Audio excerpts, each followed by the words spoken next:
Well, that's a step in the right direction. Hey everybody, how's it going? We're back again. It's Tuesday night, 9 p.m. Eastern time, and you know what that means? It's time for Gen Z Reviews, episode 49.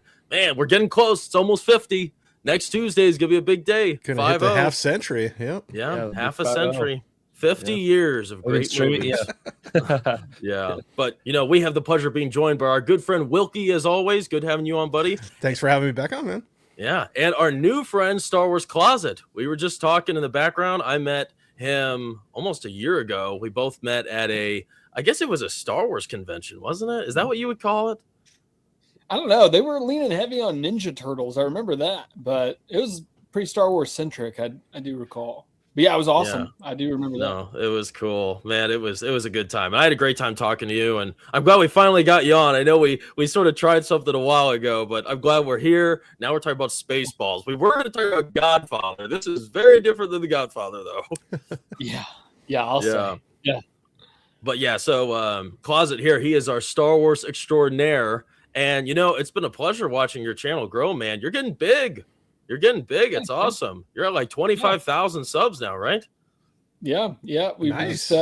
just broke 25 last week or so, and it's been awesome, man. It's a great community, and we're having fun, you know. And I love getting to do stuff like this, especially with someone as cool as you. Come on, you guys. I'm not as cool as anyone. So sweet, Closet. I always try to jump in your live streams when I get the chance. But yeah, we're all here. We're all here to talk about Spaceballs, though. You know, the Mel Brooks comedy classic. I saw this movie a long time ago. I don't really remember much about it. What really stood out to me was Pizza the Hut, though. You know, you can't unsee him. And it was just as scarring seeing him again today. But for people that aren't aware of what we do here, you know, we're going to talk about the movie in its entirety. We're going to make some ties to Star Wars, obviously, because Spaceballs is a parody on Star Wars, and it has, you know, it's a weird parody, you know, because it ties directly into Star Wars so many levels, but at the same time, it kind of goes in its own creative direction. So that should be interesting hearing everybody's perspectives on that. But also, we're just going to be talking about the movie in general, and we're going to be breaking down the film into chapters, starting with chapter 1. But for you guys watching that haven't seen Spaceballs, you know, it's a pretty direct parody to Star Wars. So if you've seen Star Wars, a lot of this kind of lines up, you know, the classic story tropes and the characters very similar. But, you know, the premise is here in Spaceballs, this is a different galaxy, very, very, very, very, very far away. And for whatever reason, the conflict is very strange in this. It's we follow the oxygen-starved planet of Spaceball as they hatch a villainous plot to steal the fresh air from the peaceful planet of Druidia, which is supposed to be kind of like Alderaan, I guess. And in order to do this, they must kidnap the spoiled princess. And of course, she is a very interesting rendition of Leia in this, way more dim-witted and spoiled, of course.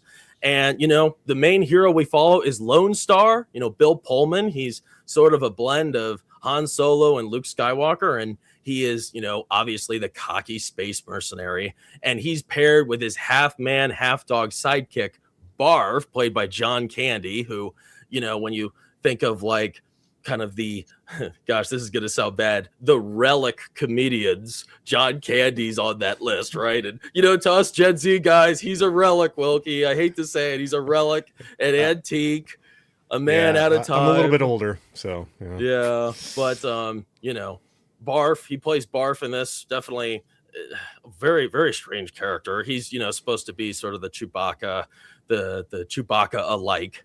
And of course, the two of them, they must band together to save the princess. And they have to go against the bumbling forces of evil, of course, which are sort of the Empire equivalent, which is the Spaceball. And it is led by Dark Helmet and their dim-witted president, Skroob, played by Mel Brooks. And while in the background, you know, our main hero, Lone Starr, he picks up the Schwartz. It's not the Force, it's the Schwartz. And they're similar, but they're also pretty different. And that's what this story is all about. And, you know, a lot of it, there's really nothing serious that happens throughout this movie at all. I was trying to think of, like, you know, a single moment where you're supposed to take something seriously. And I really can't think of any. I want to get into that a little bit more later. But I think like the central question we need to ask about this movie is clearly this is a comedy. It's a parody of Star Wars, right? And here we are, 1987. That's a long time ago, right, guys? I mean, that's like over 40 years ago. And, the most consequential question of all is Spaceballs still funny? Is it still funny? Watching it today, 2026. So just so you know, 11-year-old Corey went and saw this in the theater. A long time ago. Long, very long time ago. So yes, I think I was around there probably, but yeah, remember I saw it in the theater. So yeah. Anyway, sorry, I had to make a little joke about the age. Why don't you answer the question first? Because you saw this in theaters. Yeah. You watched it at first all the way back then. You watch it again now. Is it still funny? I think it's still funny, but it doesn't hit like it did when I was an 11-year-old kid in the theater. I thought it was very, very funny. And I remember renting it on VHS after that too. And we watched it, a few more times at home. When we finally got a VCR, I'm way back in the Stone Ages. But yeah, I still had some chuckles and giggles. I rewatching this last night but I don't think it kind of went home quite as hard as it did when I was preteen watching it. But I feel you. And no shade on it. Like I said, it'd been a very long time since I've seen this. So. I'm glad you saw it in theaters when it came out. That's cool. Wow, 2 different angles. We're not that much older than 11. 10 years older. I probably went to high school with your dad. A bit of a distance. Yeah, right. What about you, Luke? Do you think the movie was funny? I'm kind of disappointed that Leslie Nielsen wasn't in it, but it was a perfect fit for him. But it was goofy. Duh, it was obviously goofy. Did it land? Well, right? there's a reason I'm not going to use the word funny. I'm going to use goofy because it was silly and goofy. But like I've seen enough of these spoofs, and it kind of gets old after a while. Oh, there was puns on the puns, like in this movie. Like they were laying it on thick and heavy. But. Like a lot of it was just kind of gross, just the characters and It is kind of gross. What about you, Closet? What do you think? I thought I like goofy. That's a great word for it. I found humor in a lot of it. What I find interesting, and maybe this is a great question for Wilkie. May I call you Wilkie, Mr. Wilkie? Yeah. Mr. Wilkie. Just because he's old doesn't mean you have to put Mr. I prefer Sergeant Wilkie. No. Wilkie or Corey. Wilkie or Corey. I'll answer to either one of them. So it came out in 87, right? Yeah. Yep. So that would have meant that Return of the Jedi came out in 83. So it came out kind of like in a kind of a time where people were probably a little bit more over Star Wars at that point. In the 80s. I don't know. I was born in 92, so I don't know. High school. There you go. Would that be the case? Because I feel like at that point, the 3 movies have been out. I think at that point they had done the Christmas special. People were probably like, they liked Star Wars, but they were probably over it at that point. Is that a fair question to ask? Oh yeah, absolutely. Oh, absolutely. I would say I was still in it. So Return of the Jedi was the first Star Wars I got to see actually in the theater. And so Jedi was like my big screen debut of that. I'd seen, I think I'd seen them before I actually saw that one. So I was excited about it, but had the toys and everything. And, so I think it was like at a good spot where it kind of run its course a little bit. I know some people were turned off with Jedi. It's just like when you talk about some of the newer iterations of Star Wars, where Jedi was like the first one where they introduced the Ewoks, where it was like, okay, they're selling toys, like, like the toy market for that was gigantic, and where they weaved something in that was like, oh, that's cute and funny. So I know some diehard fans were kind of turned off from that because they were just saw it as a marketing, like to get the kids to buy the toys kind of a thing.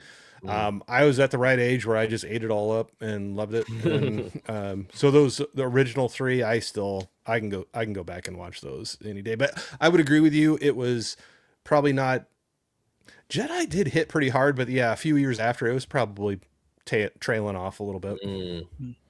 That's a good question.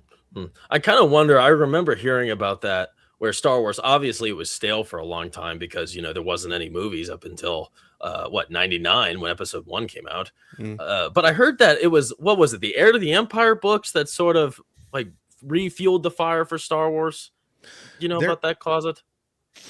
Is that what it was? Yeah. Those were big. I mean, and that probably helped a lot. I just, you know, the 83, probably 84, 85, people are still talking about Star Wars. But once you get up to 86, 87, I feel like you kind of gotten into that gray area of like, oh, let's do a spoof of something that came out years ago, you know? But I mean, it's Star Wars. At that point, the IP was probably already massive. And obviously at this point, it's like the biggest IP out there. So there's probably never a bad time to do a spoof of Star Wars. But I feel like in the 80s when it was still new, at that point in the late 80s, probably a little more of a talking point. Okay. Fair enough. Well, that kind of leads into my next question, because I'm kind of wondering, you know, obviously this is a Star Wars parody, but what do you think, like, you know, we're just getting into the generals before we get into like the scene by scene. Like overall, where do you think Spaceballs pokes the most fun at Star Wars throughout the movie? I think while you were talking and you mentioned the merchandising, obviously that's one of those standout moments where Yogurt is poking fun of, like, you know, oh, we got all this merch, we might as well advertise it during the movie because we're just trying to make money. There you go. I didn't think about that. That you know, Return of the Jedi, you have the Ewoks strictly for that purpose. So I was kind of curious. You always have to take everything with a grain of salt when you start looking it up on online or AI or whatever. You know, you start asking some questions, because after I watched that again, I was like, how did they get away from that, or away with that? Because it was so on the nose, characters out. I know it was like, but whether this is true or not, it would be interesting if it is true. But apparently Mel Brooks approached George Lucas saying he wanted to do this parody and was asking for his blessing, you know, his permission to be able to do it. And George Lucas liked his comedy and said he could do it under one condition, that he couldn't sell any merchandise for Spaceballs, because that was the big money maker for him with was that. And so they said in the movie that was kind of the thing where they poked a little fun at here's the Spaceballs flamethrower, kids love it, you know, kind of a thing. But that's crazy. I don't know if it's true, but it'd be interesting if that is that's actually no, you're 100% right. That is true. Okay. Okay. Yeah, you're 100% right. George Lucas was perfectly fine with it, other than the merchandising, because obviously the toys would look too much like Star Wars toys. And if there's one thing George is good at, other than creating the biggest IP on earth, it's selling toys. He is the master of creating something that people want to purchase again and again and again. And so that's why he protected that. And probably at the time, people were probably a little pissed that he would do something like that, but it's, you know, someone that does business, like I get it. I don't blame him at all. So that is what he did. He did the best, right? I mean, it's so funny. Ever since 2012, ever since Disney bought Star Wars, the toys have won in the shitter. My gosh, they suck. Yeah. I mean, you know, Closet, I love all the Star Wars toys. You know, the 3.75 inch figures where you have one of every alien, you know, all the aliens in the cantina, all the aliens in the for 1 second scene in the very back where Luke wasn't looking at him or nothing, and you get a figure of that. He's got a story. It's like there's nothing special like that with any of the titles they've been putting out. Even with the like the Mandalorian, they don't go into making a lot of the figures, the background characters. It's a lost art, and that was his thing. Yeah, they pick and choose right now. And right now, you just brought up the Mandalorian. Like, that's, you go to any store, that's all they're selling. Grogu and Mandalorian stuff. I have a pile of giveaway stuff over here. That's all lunch boxes. It's got Baby Yoda, which I'm not allowed to say in my community. And the Mandalorian, that's all they're selling right now. But back in the day, it was like everything. It was clone troopers, and it was everything. Which I mean, you know, I have a little bit of that stuff, but yeah, you're right. And not to go too much into this, but isn't it correct? Like, that was his big gamble. Like, they couldn't pay him. The first Star Wars was not a big budget. They were going over budget. He was like taking less pay and said, but he would get his big deal of lifetime that ended up working out for him was that he got the merchandising rights. Is that correct? Or he got a big cut of it at least. Yeah, absolutely. And at that time, the movie merchandising was not a big thing up until that point. So it's like one of those deals you look back at and you're like, oh my gosh, he hit the lottery with that one. Yes. And that's what the prequels came out at the perfect time, like the perfect era of childhoodness, because like, I mean, toys were huge. Toy stores were kind of coming to they were at the, like a peak moment. And he was, I mean, raking in all that stuff. Nowadays, it's just not like that anymore, as we all know. But yeah, you're 100% right. He was capitalizing. That's why he did like Jango Fett in the prequels. Yeah. What's the point of recreating Boba Fett in blue? You know what I mean? It's to sell, and sell that's some more. That's what he does. So I mean, it'd be hard to blame him for saying Spaceballs. Mel Brooks, you have my blessing. Go for it, but you can't sell any toys. I mean, that's weird. That was his bread and butter. I really thought I've seen something before. Like he was showing all those things. I'm like, have I seen that? I don't know. That was just something I came across. Well, probably not then. You know, I hate to say it. Gosh, I really wasn't a big fan of this movie. I think I didn't care for it. You know, we're talking about funny. 65% of it wasn't funny to me. Was this your first time watching it? Pretty much, yeah. Okay, I watched a long time ago. Didn't really count. But you know, I think there's a lot. I respect a lot about this movie, and I think it's very clever.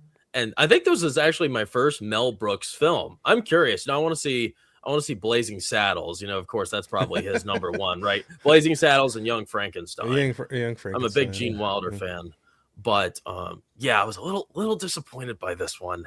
But nevertheless, why don't we just get straight into the first chapter of the story as we usually do? Yeah, so of course, you know, in typical Star Wars fashion, we open with a Star Wars style crawl, revealing that, you know, the air-starved Spaceballs, they're plotting to kidnap the princess, and it's kind of strange, like Spaceball. I was a little confused by this. The Empire is referred to as the Spaceball, which I thought is just really weird. And I guess it's sort of like the entire Spaceball existence is that ship. Is that correct? Do they have like a planet, or is that like primary I think it's ship? I think it's like making fun of the Death Star. You know, like the big plant, the Death Star, you know, in the original movies. So we're going with, instead of Death Star, is Spaceball. But it's not a ball at all. Well, it's round. It's like a yeah. Is it like round? A sphere. It's almost like a city of balls, I think. It's oblong. Oh, you're right. Okay, you're right. Yeah, okay. And then there's the giant ship that we also see. Because that's their ship, isn't it? You know, it's really long. Like we spend a long shot in the very beginning of the ship. Isn't that their ship? Yeah. Okay, you're right. Okay. That's totally that is so stupid. That is totally hitting me right now. Literally, there's all those Spaceballs, and I was wondering why it was called Spaceballs. So stupid. But you know, nevertheless, you know, on Druidia, we spend some time. We get to see you know, what this peaceful planet looks like, and we get a glimpse into Princess Vespa's spoiled existence. And you know, although she's royalty, she's pretty miserable at this point in time, and she's about to get married to this total dweeb. And she thankfully flees from him because he's definitely a dweeb. He's wearing tights. He definitely didn't look like he was too interested in her. I don't know why the daddy, why did you pair her up with this guy? Like, come on, have some respect, because this guy, he's a total dweeb. But nevertheless, she flees the wedding with her very strange robot who really looks like a sex bot. I don't know if anybody else thought that, but I mean, that thing looked like a sex bot. If I ever saw a Star Wars version, it was that golden thing. The thing I laughed about is I forgot Joan Rivers did the voice for that. And so that threw me off when I first started hearing her talking. So whether you know her or not, that's another older. So I recognize her face. What else has she been in? Oh, she's been around forever. She did a lot of like comedy and like talk shows, and I don't know. I don't even know what her big claim to fame was, but it just seemed like she was always one that would pop up on these old TV shows like Johnny Carson or something, like some late night talk show. She'd come out, and Joan Rivers, she was the one of the classic comedian Hollywood stars or whatever that would always pop up on some of those old shows. But I think she was way past her prime at this point, but that it just made me laugh when I heard her voice going. She has a distinct voice. Yeah. I know the name, but I don't know if I've seen her in anything. Her voice did sound familiar. But you know, she plays a pretty minor role in this, and that's fine. I thought she was kind of, you know, out of the cast, she's probably the least funny character there, but she doesn't really get very much to work with. So, I mean, she is a droid for Pete's sakes. But nevertheless, her, the princess and the droid, they escape, and the king, who is really ridiculous looking at this, who's her dad, hires Lone Starr and Barf to rescue her. And you know, amidst their trials and tribulations of trying to rescue the princess, they receive a death threat from Pizza the Hut, and he puts a pretty high bounty on their head. So I think what's kind of funny about this movie is, you know, what the damning conflict is that's kind of rising in the East. You know, the central conflict of the story is that Spaceball, the civilization of the Spaceball, they have to steal the air from Druidia. I think that's such a strange conflict, that they need this planet's air to survive, even though it seems like they're doing just fine because they're breathing, and everybody, you know, it doesn't sound like anybody's dying from this lack of air that for whatever reason Druidia has. Did you think that was like a compelling case for any sort of conflict here? I thought it was kind of ridiculous. I always kind of wondered if they were trying to draw a parody or a similarity, or like throw reference towards like oil, you know, people going after natural resources of another area or not. Maybe not, but they wanted to make it more far-fetched, you know. Everything, like I said, the parodies have parodies on them in this movie, so where they went with that. But I was laughing when I was like looking at watching the movie again last night. I forgot about, you know, like there was one point where they break out cans of Perrier, you know, like pure air, and he's like sniffing it after he opens up the can. But yeah, I don't know. I think that was kind of the thing. There's a natural resource they're going after. He looked like he was enjoying that air way a little too much. Yeah. A little too much. Yeah. I like breathing and all, but definitely a different component. I think the innuendos in Spaceballs were pretty funny. That's where it landed pretty much every time. That was good. Were you gonna say something, Closet? Kind of looked like you were about to say something. No, I think it's I'm with you. The air being the main point of conflict there is kind of tough for me to get on board with, but it kind of tracks with the rest of the movie. Like if it was going to be something real, it'd be kind of weird almost. It almost needs to be something like the air, you know. So I'm fine with it, but not fine with it, you know. Yeah, I think it's an interesting concept, and I wish they would have played this off more seriously, because that's like that's such a strange conflict. And you know what ends up happening towards the end, obviously, is that, you know, when they start sucking all the air up, everyone in the planet, they can't breathe. And that could have been so interesting if maybe we saw the repercussions of that, and you know, you see maybe the king dies and only like a small fraction of the civilization survives, which is like kind of stupid to consider it under these like realistic standards. But yeah, I feel like there needs to be something serious here. I mean, this movie is so silly and ridiculous 100% of the time. You kind of wonder, like, you don't exactly know what to do with yourself, because I don't know if everything is so silly and funny nonstop, then why should we worry about anything happening to our characters? Because everything's just a joke and it's all silly fun.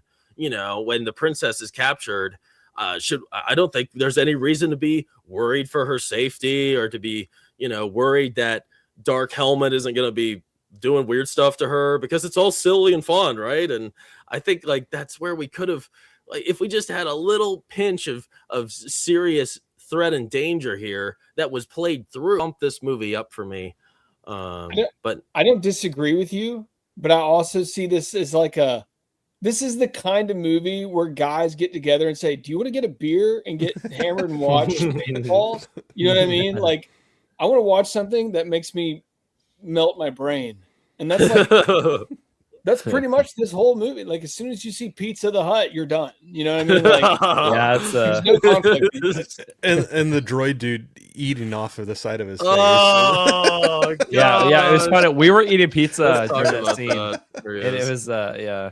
Oh, there you go. There you That's go. tough. And the cheese was like bubbling out. and stuff. Yeah. God. That was Jackson's favorite part. That was me during COVID. That was me in 2020.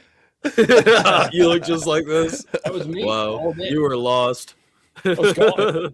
I was lost in my pile of pizza. Oh man, so we get pizza every week, and I literally had pepperoni pizza with ranch on it, and he was dripping. Oh gosh!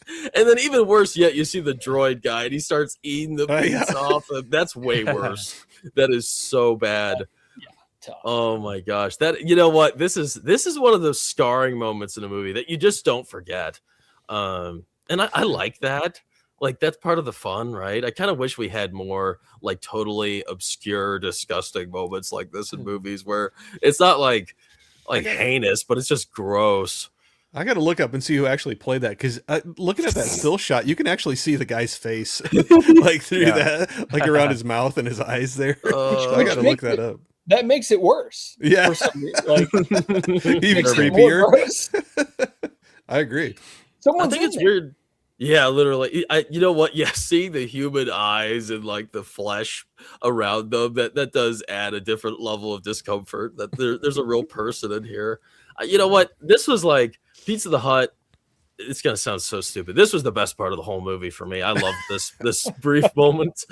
You know, like, I wish they would have. That's like, so they poke on Star Wars for a lot of different things. And I think something they could have really gotten weird with is the aliens and a lot of the weird alien life and such. And like, you know, the ecosystems, whatever else. And, you know, they did a good piece with this character, but that was it. It's like, man, there was so much potential. And maybe in the new Spaceballs, which I guess they're going to be doing, maybe they'll get into that. I don't know. But yeah, I love Pizza the Hut. So disgusting. Oh my gosh. I remember I saw this. I didn't know what it. So I don't think I've actually seen this movie. I saw the Pizza the Hut clip years ago because I remember my friend showing me this, and it was so horrifying. And I watched it a few times over. But yeah, why couldn't we get more of this? Why didn't we see more of him? I think this is like, I think it would have been great if we had a solid scene with Pizza the Hut where we got to spend some serious time with him, you know, between Lone Starr and him, you know, kind of similar to the Jabba and Pizza the Hut, or yeah, the Jabba Han Solo situation. Why couldn't we get that same kind of dialogue face to face? That would have been cool.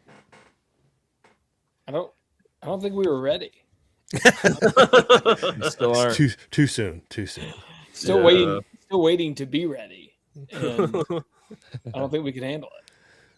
You know, you're probably I'd forgotten about this though too. Or exactly. I remember the character of this being in there, but yeah, when they had those close-up shots of the bubbling and everything else going on, I was like, why was it bubbling?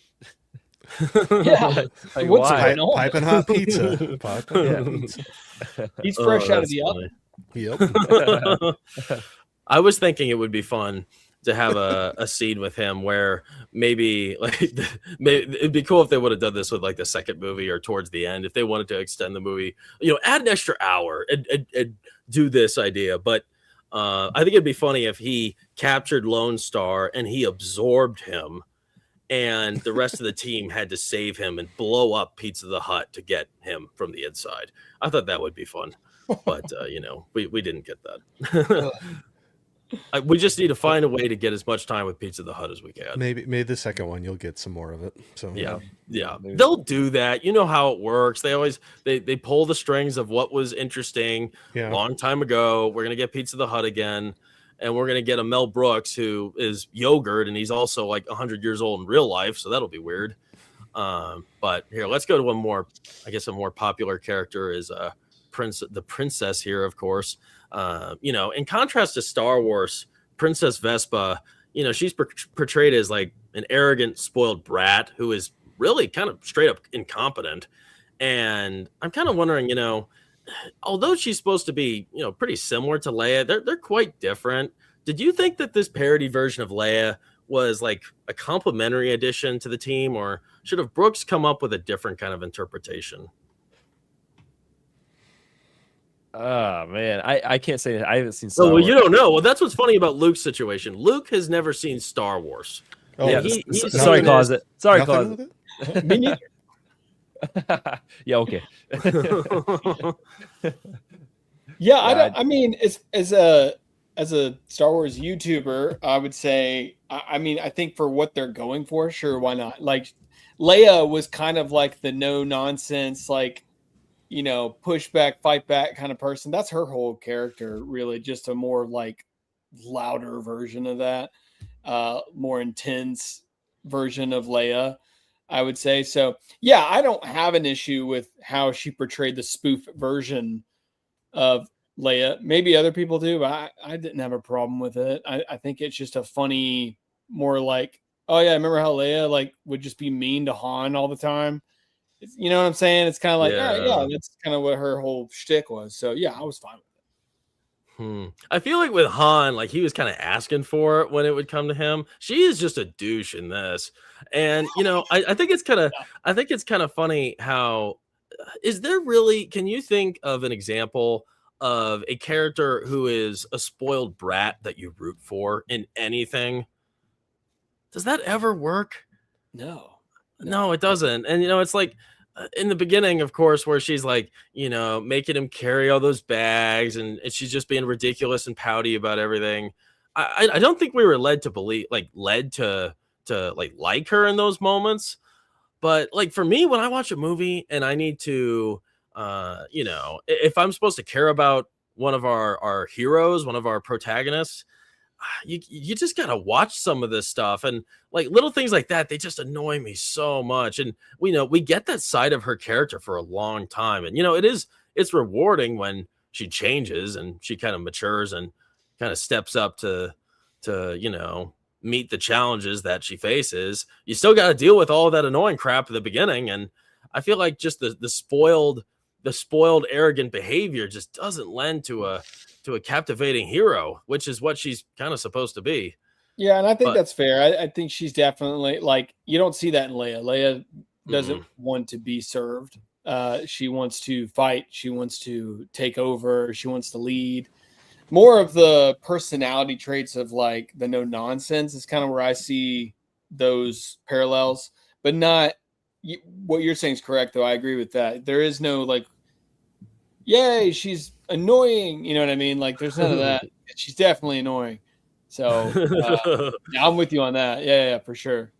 Yeah, I feel like Leia, I thought Leia was super annoying for the longest time, and she kind of, probably because she is, she is, Luke and Han, they go out of their way to save her, and she's barking orders at them. But, at the same time, she actually kind of had some experience, and, she knew what she was doing. But this character here is just utterly incompetent, and she's doing the same kind of thing. It just doesn't, I don't know, it doesn't work for me. But here, let's say hi to the chat real quick. I see some people talking, and we appreciate you guys for joining us today. Let's see what y'all got to say. Let's see. Our friend Proctfile's here. What's up, Proctfile? Hey, We're doing good. We're doing good, man. Thanks for keeping the chat safe.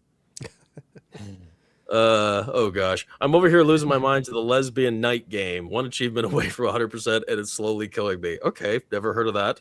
Probably not going to play that one, but all right. Sounds like you're pretty far. Good luck. That's good. I'm playing Donkey Kong Bonanza right now. That's a little different than sounds a little different than that one. Very similar.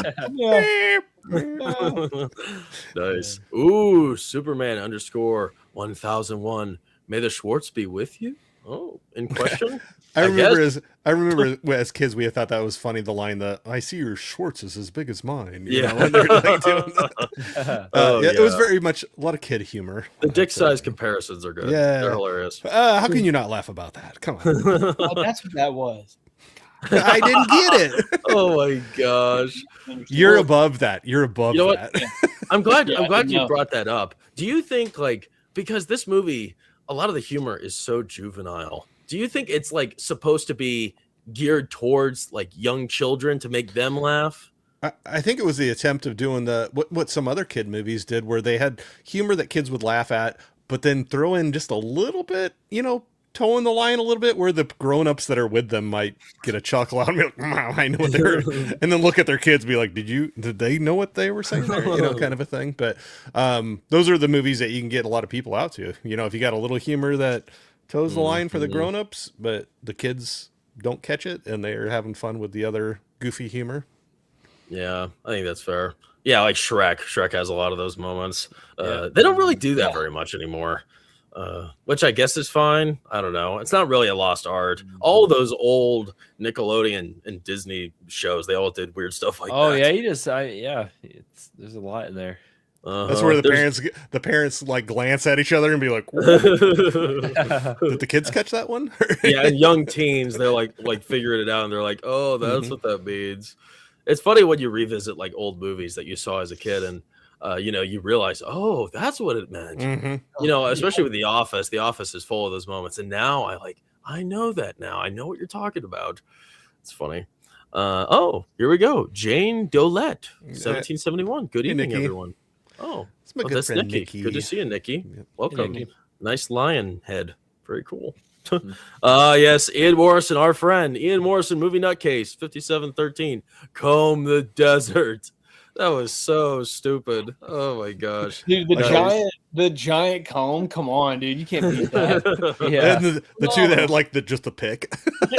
There was like Oh gosh. Yeah, that was a good moment. Hilarious. Nice. Our friend Mega Spidey, man. We appreciate you, man. Your €5 donation every week. We always appreciate that.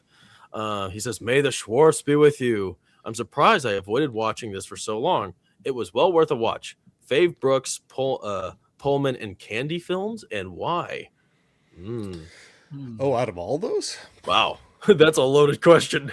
Right. I haven't seen, I'll answer real quick. I haven't seen any John Candy movies. This was the first. I haven't, Bill For real? Pullman, I've seen him in a weird horror film. And yeah. The Grudge. He was in The Grudge. Yep. He's good in that. I love The Grudge. Oh, which one am I real quick, thinking? let me just finish this. So yeah, Brooks. I haven't seen other Mel Brooks movies, and Bill Pullman. I like him in Independence Day. I like him better in that. So there you go. Sorry, Wilkie, you go. No. I get talking too much. Brooks, I would probably say Young Frankenstein or Blazing Saddles. I know he's like directing those. Candy, I still have a soft spot for. Probably either Planes, Trains, and Automobiles, or The Great Outdoors with Dan Aykroyd. I don't know. Those two I always hit quite a. Go ahead. Is John Candy The Great Outdoors? Yeah. That was him. Am I totally? No, I that think might he have is. been, yeah. Because he ate the big 76er steak. or whatever. Oh, 96er. 96er. Yeah. I was selling them short there, but yeah. Yeah. That was Great what I Outdoors, remember seeing too. So yeah. Oh yeah, he was with Culkin. What's his name? Macaulay Culkin. Yeah, he was in a movie with him. John Candy. Uncle Buck. Yeah, I think so. Yeah. Man. Yeah, Uncle Buck was a funny one too. Yeah, I forgot about that. But I've never heard of he was these. in so many good ones. If you want to see some other fun older stuff, so him and Rick Moranis, I think both were in. There was a Canadian skit comedy show. Was it CTV? Or I could be calling it the wrong name, but that's where they got their start. It's kind of like a Canadian Saturday Night Live, and they had some fun skits that came out of there. Another movie that came from some of those skits was Strange Brew. I don't know if you ever heard of that or seen that one, but Rick Moranis and all right, never mind. I haven't seen that actor in a long time. I guess he's coming back for the second movie, but he's been sort of like a ghost this whole time. Which one? Yeah. Moranis. Oh, yeah. Yeah. I'm curious to see how he acts and behaves now. I mean, I can't remember the last time he was in a movie, but it was a long time ago. Like 2000s, I think. Pullman, if I'm going to be sappy, I'd probably go with While You Were Sleeping. with Sandra Bullock. Come on, it's a good little. All right, never mind. I just take my man card and. Hey, I like Sappy. Sappy's the best. Just give me more Pizza the Hut, dude. What about you, Closet? You got any responses? Bro, to this? I don't know. I've heard some movies in here that like I'm like, oh yeah, shoot. Like Independence Day. Come on. Classic. The first one, not the second one. We don't talk about that one. The second one is Pizza the Hut. You know what I'm saying? The second one is just Pizza the Hut. Yeah, Independence Day is amazing. Planes, Trains, and Automobiles is unstoppable. Great movie. I don't know though. I don't know. I'm not y'all. Like I don't know all my movies like that. So I do know that those two movies that were mentioned, I really like, and I know those guys are in them. So or had something. Nice. Cool. Well, thanks, Mega Spider-Man. We appreciate your support as always. Hopefully that was a good answer for you. I liked what he said earlier. I never thought of this. Galliardo reminds me of Jake Gyllenhaal. He's my father. He's very disappointed in me. I'm sorry you have to deal with your aunt, Maggie Gyllenhaal, and her terrible new movie, The Bride. Yeah, she's my condolences. Yeah. Oh my gosh, that's crazy. She was great in Donnie Darko, but that was it. She wasn't good in Dark Knight. The Dark Knight. Wait, was she in Dark Knight or Dark Knight Rises? No, she was Dark Knight. Dark Knight. Yeah, Dark she Knight. dies, of course. She was bad. Spoiler alert. Yeah, why don't you spoil it? I haven't seen it yet. I had it on just now. You just saved me 2 hours. I don't have to watch that yet. Ian Morrison says my Star Wars parody was Fanboys. Oh, I haven't seen that one. I've seen the poster for it a lot though. Huh. You'll have to tell us more about that one. Ian says Blazing Saddles is his best. Yeah, I need to watch. It's so good. It's really good. It's really funny. Oh, this is funny. He says, I always thought the actor playing the Chewbacca character, which was John Candy, was a woman. Looks like Ursula with dog ears. I didn't know that was John Candy. That's hilarious. He does kind of look like a lady a little bit as that character. Like a really ugly lady, obviously. But I don't know what it is about his character, but you're not wrong. Oh, here we go. Maybe you can answer this for us, Proctophile. Fun question. Do you know why Rick Moranis quit acting for so long? I don't. Maybe he didn't like acting. Any ideas, Wilkie? Maybe he had enough money in the bank and he was just like, I'm going to chill and get out of the spotlight and live my life. I feel like I saw a clip or an interview of something where he just said he wanted to be with his family or something like that, which beautiful. Some strange thing like that. I respect it. Yeah. not in the limelight and hang out with your family. Yeah. But to think about, to be in a spot where, okay, I don't need to have like 12 mansions all around the world, but you got enough money to just be like, yeah, I'm gonna chill and just enjoy my family while they're here with me. So nice. That's cool. Hey, respect, right? Respect. You got the money, settle down. Do it. Get out of the limelight. So I have like something kind of funny. I wrote down a few of the different like jokes and per chapter. So I thought maybe you guys would tell me what you thought if they landed or not.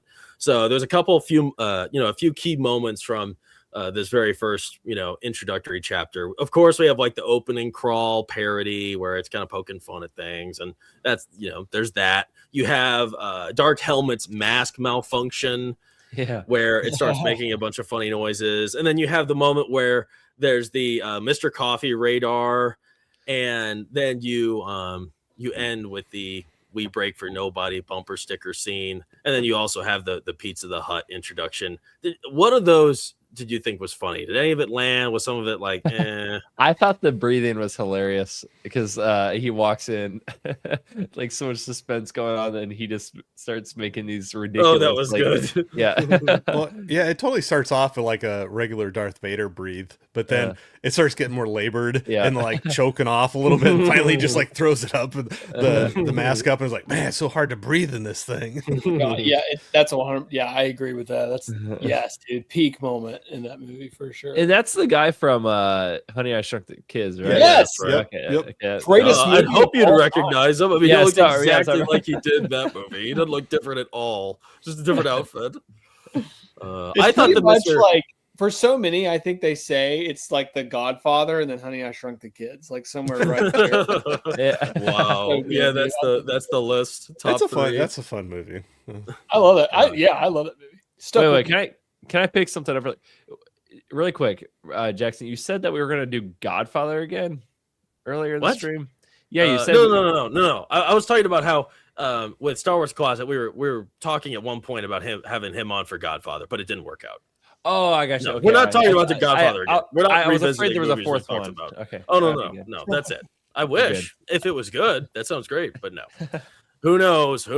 Probably happen at some point. They're all. I thought I'm with you guys. I thought the mass malfunction was hilarious. You know what? I hate to say it. I think this movie, it's sort of like a classic, like an old comedy problem where they just linger too long on some of the jokes. The Mr. Coffee one. I know what a Mr. Coffee is. I'm not stupid.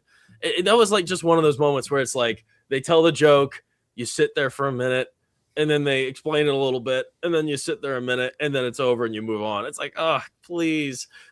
I think there's like so many instances throughout the movie where they tell a joke and then nobody laughs, so they just keep explaining it. I kept getting those kind of feelings, and that was kind of one of those moments.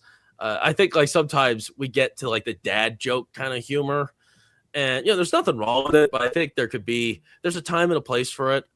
And I think that, in the movie, there's a lot of times and places for it, but sometimes it's just a little much. And I think like there's just a few moments like where I started to get some red flags at the beginning, and it doesn't really hurt, but that's kind of little issues I had with it. Maybe it's like the stupid Gen Z curse, right? Oh, Gen Z, they can't pay attention to anything. Gen Z, they have the worst humor in the world. I was telling Luke earlier and Ty when we were watching this that, there's a lot of things our parents end up showing us that was like super funny back in their time, and we watch it and it just doesn't translate. It's strange.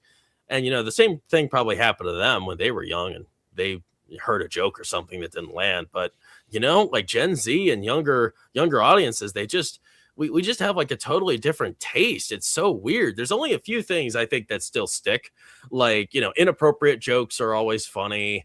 I hate to say it, a lot of the time jokes at the expense of somebody else or yourself are pretty funny still, but I don't know, there's just like there's like a level of like delivery that just doesn't really stand the test of time. And I feel like there was quite a few instances in this movie where it was dated in that way, at least for younger audiences, comedic attention. Well, I think they're trying to roll out so many at some points where they didn't even let it breathe for a second, where you barely could catch the joke and they were on to the next one. It was like, so I did notice this the next time, or last night when I watched that, it was like, man, there was a few scenes where they were just rattling through them. So yeah, that's true. Yeah, if you like do it too much. I think it definitely changes it goes through like generations. I mean, think about the era of like I call it the Will Ferrell era, but like him and Adam Sandler were in every comedy for like the early 2000s, Anchorman, Step Brothers, all those things. And like now I'm 13 years older than my sister, and her and her friends, they think all those movies are so stupid. Like, wow. They think they're so stupid. And I'm maybe like, that's a girl thing. I think that's a girl thing. Probably. I don't think girls... I'm just like, come on, bro. You can't beat like Anchorman's funny. I don't care. Yeah. Like, that's my boy Blue. Come on. How's that not funny? It's so quotable. Come on. Yeah. But yeah, you're right. I think there's a translation issue, but sometimes if you can just get into it, like if you just like put yourself kind of in that era, I get like Blazing Saddles is one of those kind of, or Monty Python and the Holy Grail, like that. There's so many jokes that just keep joking. It's the same joke over and over and over and over. Yeah. But I could watch that movie 10 times a day. I love it. I still remember watching Monty Python and the Holy Grail for the first time with my son, like showing him for the first time. And I'm like laughing. And I look at him and he's like, what are you laughing about? And I'm like, don't you get it? He's like hitting the coconuts together as they're so no, that one did not land for him. He was like, no. Oh, Monty Python, that's kind of one of those examples too. But I think it's funny though. I do think it's mostly funny. But and the coconut, Patsy, that's the best. I love Patsy. Patsy's always been my favorite. But I don't know. Yeah, we get just lingering. I don't like lingering. I feel like that's probably another curse of young people too, right? Like you can't linger on anything because our attention span is shot, right? And we're so used to you have to sell us a joke in 5 seconds or we're uninterested and we'll move on to the next topic. That probably has something to do with it, but I'm not some TikTok baby where I grew up with a tablet in my face. Unlike, what we're going to be seeing in the next 20 years, the effects of that. It's going to be interesting to see what they think is funny. Oh, gosh. I can't wait to see you as an old man. I want to see you like, these kids today. These kids today. We didn't have iPads when I was a kid. We had to use our parents' old cell phone. Nice. Well, I think I did have iPads as a kid, but I didn't have one. I wasn't spoiled like that, Wilkie. I wasn't spoiled. You were not a privileged family. No. I did have some fun stuff. The 3DS, the Wii on the old TV. Mm-hmm. Those are good times. Standard DVDs, started getting that going. That was good. But, moving on to chapter 2, moving on back to the topic back to the movie. Yeah. Spaceballs, right? So, yeah, the second chapter, we follow Lone Starr and Barf. They jam the Spaceball 1's radar in order to, rescue Vespa here. And yeah, they jam it with literal jam. They launch jam into their dish and that saves the day. And they're able to remove the tractor beam that they're being hooked up to because of the jam. And while they're trying to escape, the Eagle 5, which is the the strange RV ship that Lone Starr pilots, is it's out of gas. So oh crap. They descend and they crash into this desert moon of Vega, where they end up bickering a bunch. They camp overnight there, and there starts to be a little bit of flirting between the princess and Lone Starr. Ooh, romance is ensuing. How exciting! And a lot of it is just kind of it's very forced. Okay, these two characters, they are. Obviously try to get paired here, and they kind of play it off for laughs, but I think there's kind of a serious side of that as well. And while they're there, the Dink Dinks lead them to Yogurt's temple, and the Dink Dinks are the Jawa, the parodied version of Jawas. They're very strange. So I'm kind of getting straight to the romance because Lone Starr and the princess, they have kind of a funny moment here in this scene, and once they start touring the desert, where it's so clear that this is supposed to be like a cheesy hookup where they keep kind of tumbling into each other and sort of they're hopelessly attracted to each other, where no matter what they do, they're within the vicinity of the other person. They're right face to face, left and right. Do you think that it was even though it was so ridiculous and cheesy, do you think it was still kind of convincing? No, it was way too quick. They were way too quick to have that connection. It's funny talking about the romance, and we have these two together. The romance is not between these two characters, people. Hey, we didn't see behind the scenes. Ew. Hey. We have no clue how they've been in that ship together. Gosh, what a nightmare. That RV in space. yeah, Breaking Bad RV. Dude, I'm with better than Gyllenhaal on that one, because it was way too quick to buy in. Again, though, I said earlier, I don't know that we're supposed to really buy in, but it is what it is. But no, it was way too fast. It's not a long movie. They got to get it going. Got to keep it moving around. You got it going. But no, I agree with you both as well. That's interesting. I wasn't expecting that. I don't know. For me, gosh, there was another movie we talked about the last maybe 10 weeks, which, is a long time, where it was an obviously rushed romance. I wish I could remember which movie that was. With this one, it just didn't feel that bad to me. Maybe it's because we see these two characters, they go through quite a bit together, even though it's a lot of ridiculous circumstances.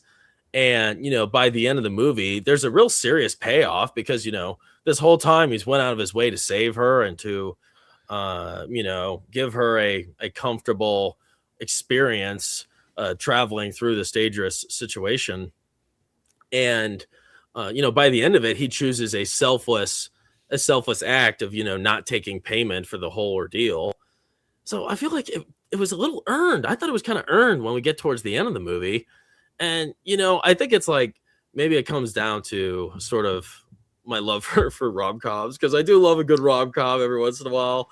But like the ridiculous like meet cute situation is always kind of fun to me, and I think the way they played it off was definitely one of those more kind of tender moments I actually kind of enjoyed, even though I thought it was pretty dumb, and it's clearly trying to be dumb. I also think what's funny about this is Bill Pullman's character. I've never seen him more dopey than anything else. He is totally dopey as Lone Starr. And, I think what he does so well in this role is he just has this blank expression on his face at all times. And I don't know, he just kind of like something, maybe not the nicest thing that came to mind when watching the movie was like so much of like when he's talking to her or other people, he just kind of opens his mouth like a bass, like a bass fish. Just it always stood out to me, and I feel like that was a creative choice to kind of show that he was a little more dull than your typical Han Solo. But I don't know, it was convincing enough for me. It was ridiculous. I get it, but I don't know, it kind of worked. But when we're talking about the villains, we spend kind of a lot of time, in the original trilogy, we really don't spend all that much time with Darth Vader or the Emperor, and here we are in this parody, we spend a lot of time with Dark Helmet. I'm kind of wondering, like, out of the three villains, you have Dark Helmet, you have the President, and then you have Colonel Sanders, who's actually pretty lame, but he's one of the central villains. Who of those three was the most captivating to you guys? The President, for sure. I mean, like hands down, the President. He was, so funny. Like he had what were those twins? He had just the whole sequence with the twins and being caught by the lady on the screen, left and right. It was just hilarious. Go watch Blazing Saddles, and you get to see him do that as a younger, but not twins, but similar type of around kind of a thing. But. Yeah, I'm partial to Colonel Sanders, dude. Like, what? There's a whole scene in there where he's talking to old wannabe Vader, and he's doing like a whole hand motion thing. Like those two together are awesome, and I can watch him on screen all the time. He's hilarious. Like all of his like hand motions, like trying to explain stuff, and like he's funny, dude. I don't know why, but I've always been partial to him. I think. Wow, I can't believe that. I thought he was so lame. Shut up. You're lame. No, he's not, dude. He's so cool. It's not a personal attack on you. The character from 1987. Felt pretty direct. No, I know. That's how I attack Wilkie. I attack his favorite titles, favorite characters. After you say you like rom-coms and you made fun of me for saying sleeping, right? Or while you were sleeping with Bull Pullman, funny how the tables turn all of a sudden. Now you like the yeah, I deserve to be made fun of for that. Real quick, our friend, Millennium Workshop, he's here. What up? Hey, what up, for the bro? Toy show. Yeah, you see him? Look at him down there. He's here. Star Wars Closet, Rex. Pretty cool. Yeah, if anybody's in the Ohio area, we got the Great Ohio Toy Show. Over 700 tables of toys. Star Wars, Marvel, Lord of the Rings, Transformers, Teenage Mutant Ninja Turtles, Godzilla. It's awesome. And I'm one table. I'm one out of 700 tables. But, man, my table gets packed. So, yeah, if you're going to be there next Saturday, March 28th, Greene County Fairgrounds, it's awesome. Can I have some Marvel toys for free? No. You buy it double the price. I'll slide you some Marvel toys because they're worthless now. Nobody wants them. They don't want them after the last 6 years. Sorry, Luke. You going to be selling your hot toys on the table there? No way. No way. Hell no. On the table. I don't think so. They're behind lock and cherished items. Yeah, they're cherished items. Oh, yes. And he's also got a table too. Great. And he does some custom custom art pieces. Yeah, big Star Wars fan there too. Bro, So Millennium is a beast, bro. He's a beast. He makes some great work. Yeah, that's pretty cool. It's nice to see somebody do something creative, on their own and come up with designs, and especially like 3D props like that. It's different. Don't know anybody else that does that. But yeah, for me, I also love the president. The president is hilarious. Yeah, the scene where he's with the two girls, the twins. I couldn't believe what I was watching. I was like, okay, is this what I think's happening? And then it's Mel Brooks under the sheets. It's like, okay, this guy is setting himself up every chance he gets. I also thought, the urinal scene was real funny with him, where he's taking a piss, and of course the lady, one of his trusted officers phones him in and looks down at him, and he's like, "Oh, I'm very satisfied with you." That was funny. But yeah, and it was like, what's funny about his character is all of these, all of the leaders and the Spaceball, soldiers and whatever else, Dark Helmet. They're all so stupid. They're all so dumb and idiotic. And he's the only one that isn't an idiot. But he's not smart. He just isn't an idiot like everybody else. And he stands out because of that. I mean, he really just seems like a normal dude who's like weird. But everyone is so stupid that he is the mastermind. And I feel like they played that on purpose. And that's pretty clever. Because, of course, you have the Emperor who's the mastermind. And the organization, like, it's sad that people like trash the Empire so much because the stormtroopers can't hit anybody, and that one stormtrooper hit his head in the Death Star. It's like the Empire is full of geniuses, and those officers, they're egotistical and whatever else, but they're not stupid. And I don't like it when people discredit the Empire, because obviously they'd have to be full of masterminds and genius people to run at the level that it did, which is like galactic level. And I'm not defending the Empire, but I'm just saying the Empire's not stupid. Seeing your true colors come out tonight. I'm all for agree with that, dude. They're also like the shortest run like regime in all of Star Wars history. They only lasted about 19 plus years, and then they were gone, from a ragtag group of rebels. Now, I mean, you got Luke Skywalker. What are you gonna do? But I agree with you that they're a bunch of geniuses, but they also were like overconfident, and they also sucked at branding because they like didn't put their logo on anything. So, but yeah, you're right. Like they kind of went full antithesis, and they were like, look, they're stupid now, Yeah.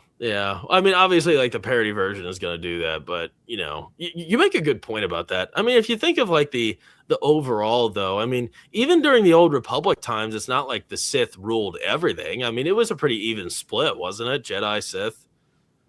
Yeah, pretty even. Jedi definitely were on top of things, though. Like they kind of ran the galaxy, but like for the longest time, it was the Republic and nobody, and then the Empire, obviously ran them down using the Republic again, using Anakin, obviously, but they only lasted 20 years. I mean, they didn't last long at all, and then they were gone. So, yeah, I mean, they were brilliant getting it started, and it was mostly the Emperor and Vader, and Grand Moff Tarkin. But past that, it was just a hodgepodge of, hey, look, we built a ball. Look, we built another one. And then they were gone.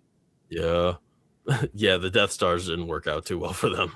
I think it's kind of funny how this movie, inadvertently predicts the future. Of course, when the weird maid ship, when it blows up, there are remnants of the galactic weapon that survive.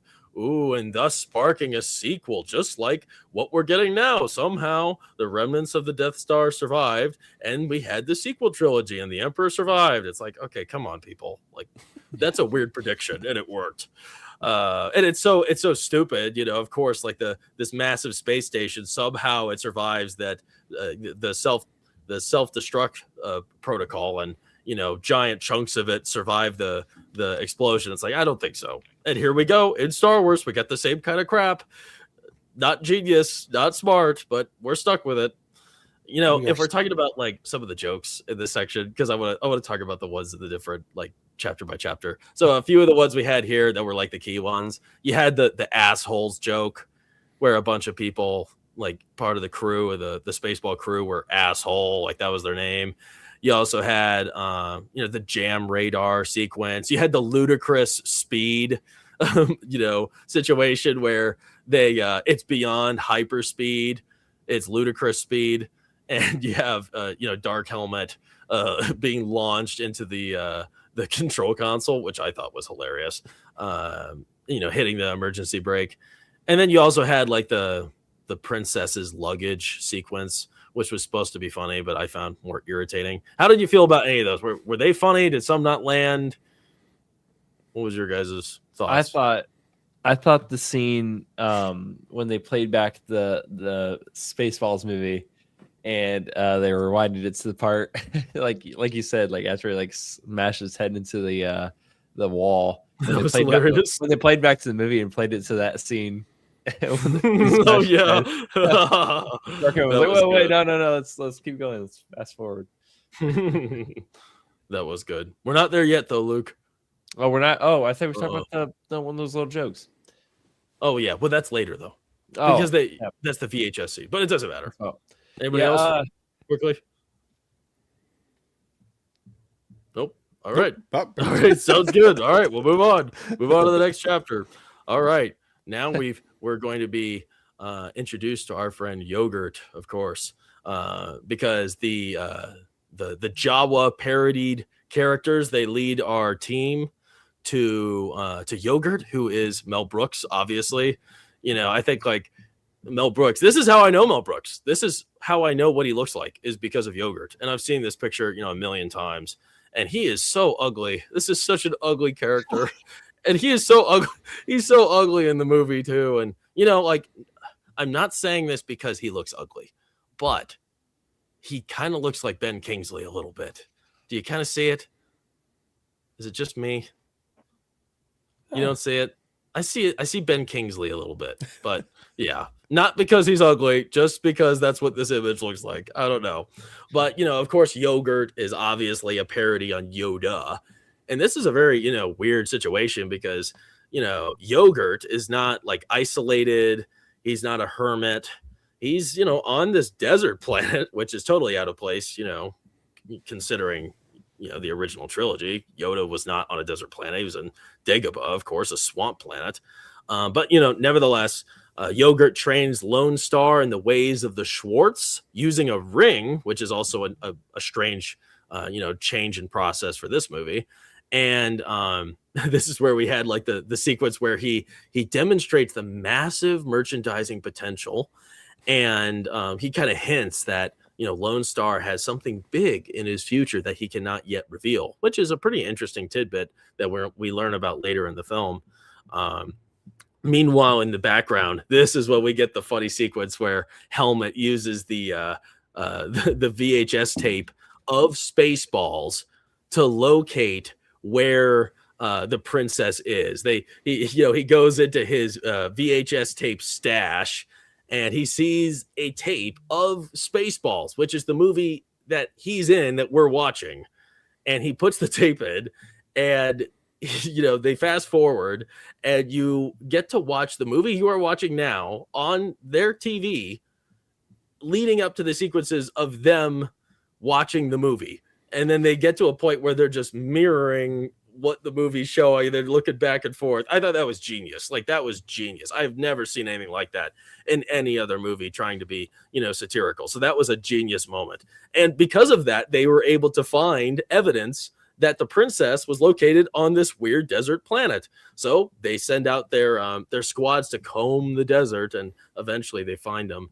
And strangely enough, this is a strange power that Dark Helmet has. He has the power of disguising himself as someone else, and he attracts the princess. He knows that, Yogurt is too powerful with the Schwartz, so he must find a way to lure the princess out of hiding. So he disguises himself as King Roland, her dad, and it's successful. She leaves the safe house that's, kind of a I don't know, secure, and goes with him. And now the team is on a rescue mission to try to bring her back. And, you know, even worse yet, when she's captured, obviously she's used as a tool against, you know, her people. And, you know, the threat against her people and the king is that, you know, if you don't give us, you know, the opportunity to take your air and open up the air shield, then we are going to reverse her nose job. And she has, of course, this big witch nose, and everyone's freaking out about it. But of course, you know, the king, he breaks. He's like, okay, I'll risk the life of our, you know, millions of people, billions of people on our planet, so her nose is safe. And yeah, pretty funny situation. Why don't we talk about that VHS playback scene? Because I think it was like it's like one of those really genius standout moments in this movie that has not been replicated to my knowledge. Did you think that like this fourth wall break was like a high quality moment? Do you think it really worked? Or did you think that it was too much? What do you think, Closet? I mean, I'm a sucker for a fourth wall break. So like, I know people hate them, but I'm a sucker for it. Deadpool, like I'm here for it. Every now and then Spider-Man, here for it. So like, when it happens in this movie, I think it's the perfect movie for that. And I think it's a genius moment. I agree with you. I think it was hilarious to say, like, someone literally sat down and said, how are they going to find out how she ended up on the desert planet? Let's make them play the movie back. Who says that? Who does that? Let's record it and then let's put it in the movie. So I liked it. I mean, I know everyone's not fans of stuff like that, but I'm a sucker for it. What can I say? And I thought they did it well. I'll say I enjoyed it too. It was funny. And I kind of wonder if that was one of the earlier fourth wall breaks, or what do you call it? It'd be kind of funny if there would be what other ones did it before that time. But yeah, it was kind of funny. I still remember that scene too, where the whole looking back and forth between the two. And but no, I thought they did a good job with it. That's got to be the smartest scene in the whole movie, right? It's so well done. And yeah, does anybody in the chat know of a you know, another greater example of a fourth wall break before this movie, Spaceballs? That'd be interesting if you guys could figure that out. I don't know of any. You know, I feel like that's kind of a more modern concept. I don't think this is something that's been, you know, I think in theater, you know, there's fourth wall breaks. So I guess you could credit that before film, obviously. But, you know, it's funny.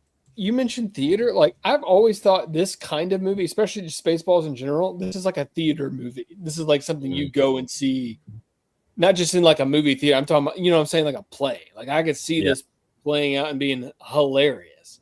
If I went and saw Spaceballs on Broadway, like that's hilarious to me. Yeah, I'm with you. You're not wrong about that. It is almost a theatrical production, and it probably part of it because I think the way it's shot, it just kind of looks like it's a set, like it's a, you know, and that's probably because everything's kind of flat, and you know, the costumes, everything looks, I think it all looks cheap on purpose. Like that's kind of part of the funniness. You know, there's moments where it's leaning into it on purpose, right? You know, like Luke, you might have mentioned it when we were watching the movie in the desert. I think one of the characters is holding the droid lady, and you could clearly see her shoes. Oh yeah, under the, you know, the chrome plating. Yeah. Like that was funny. Come on, they knew that was there. They're making fun of themselves. So I think that's part of the fun. But yeah. I definitely, I think it's definitely a standout moment. I loved that. I thought it was pretty funny too. And it's charming, you know, it's kind of charming. I think they play it a little too much in a lot of the other moments, but to me, that one just kind of, it worked. I think it worked better than the rest of the attempts. But, you know, of course, right here we have Yogurt, who is, you know, he's definitely probably the most interesting parodied character in the whole movie.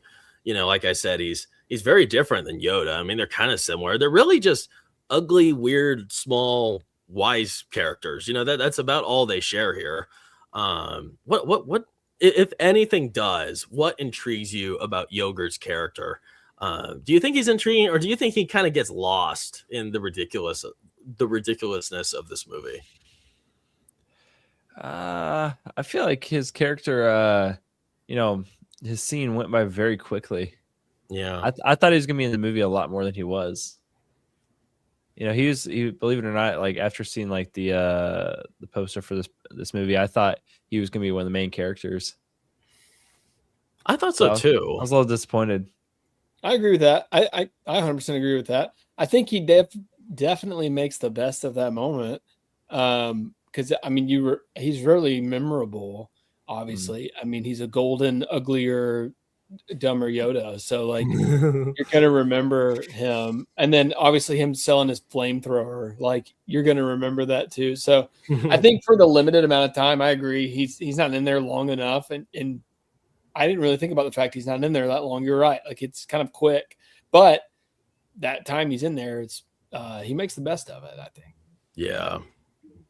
Isn't that weird? I feel like I thought we would have a lot of time with him.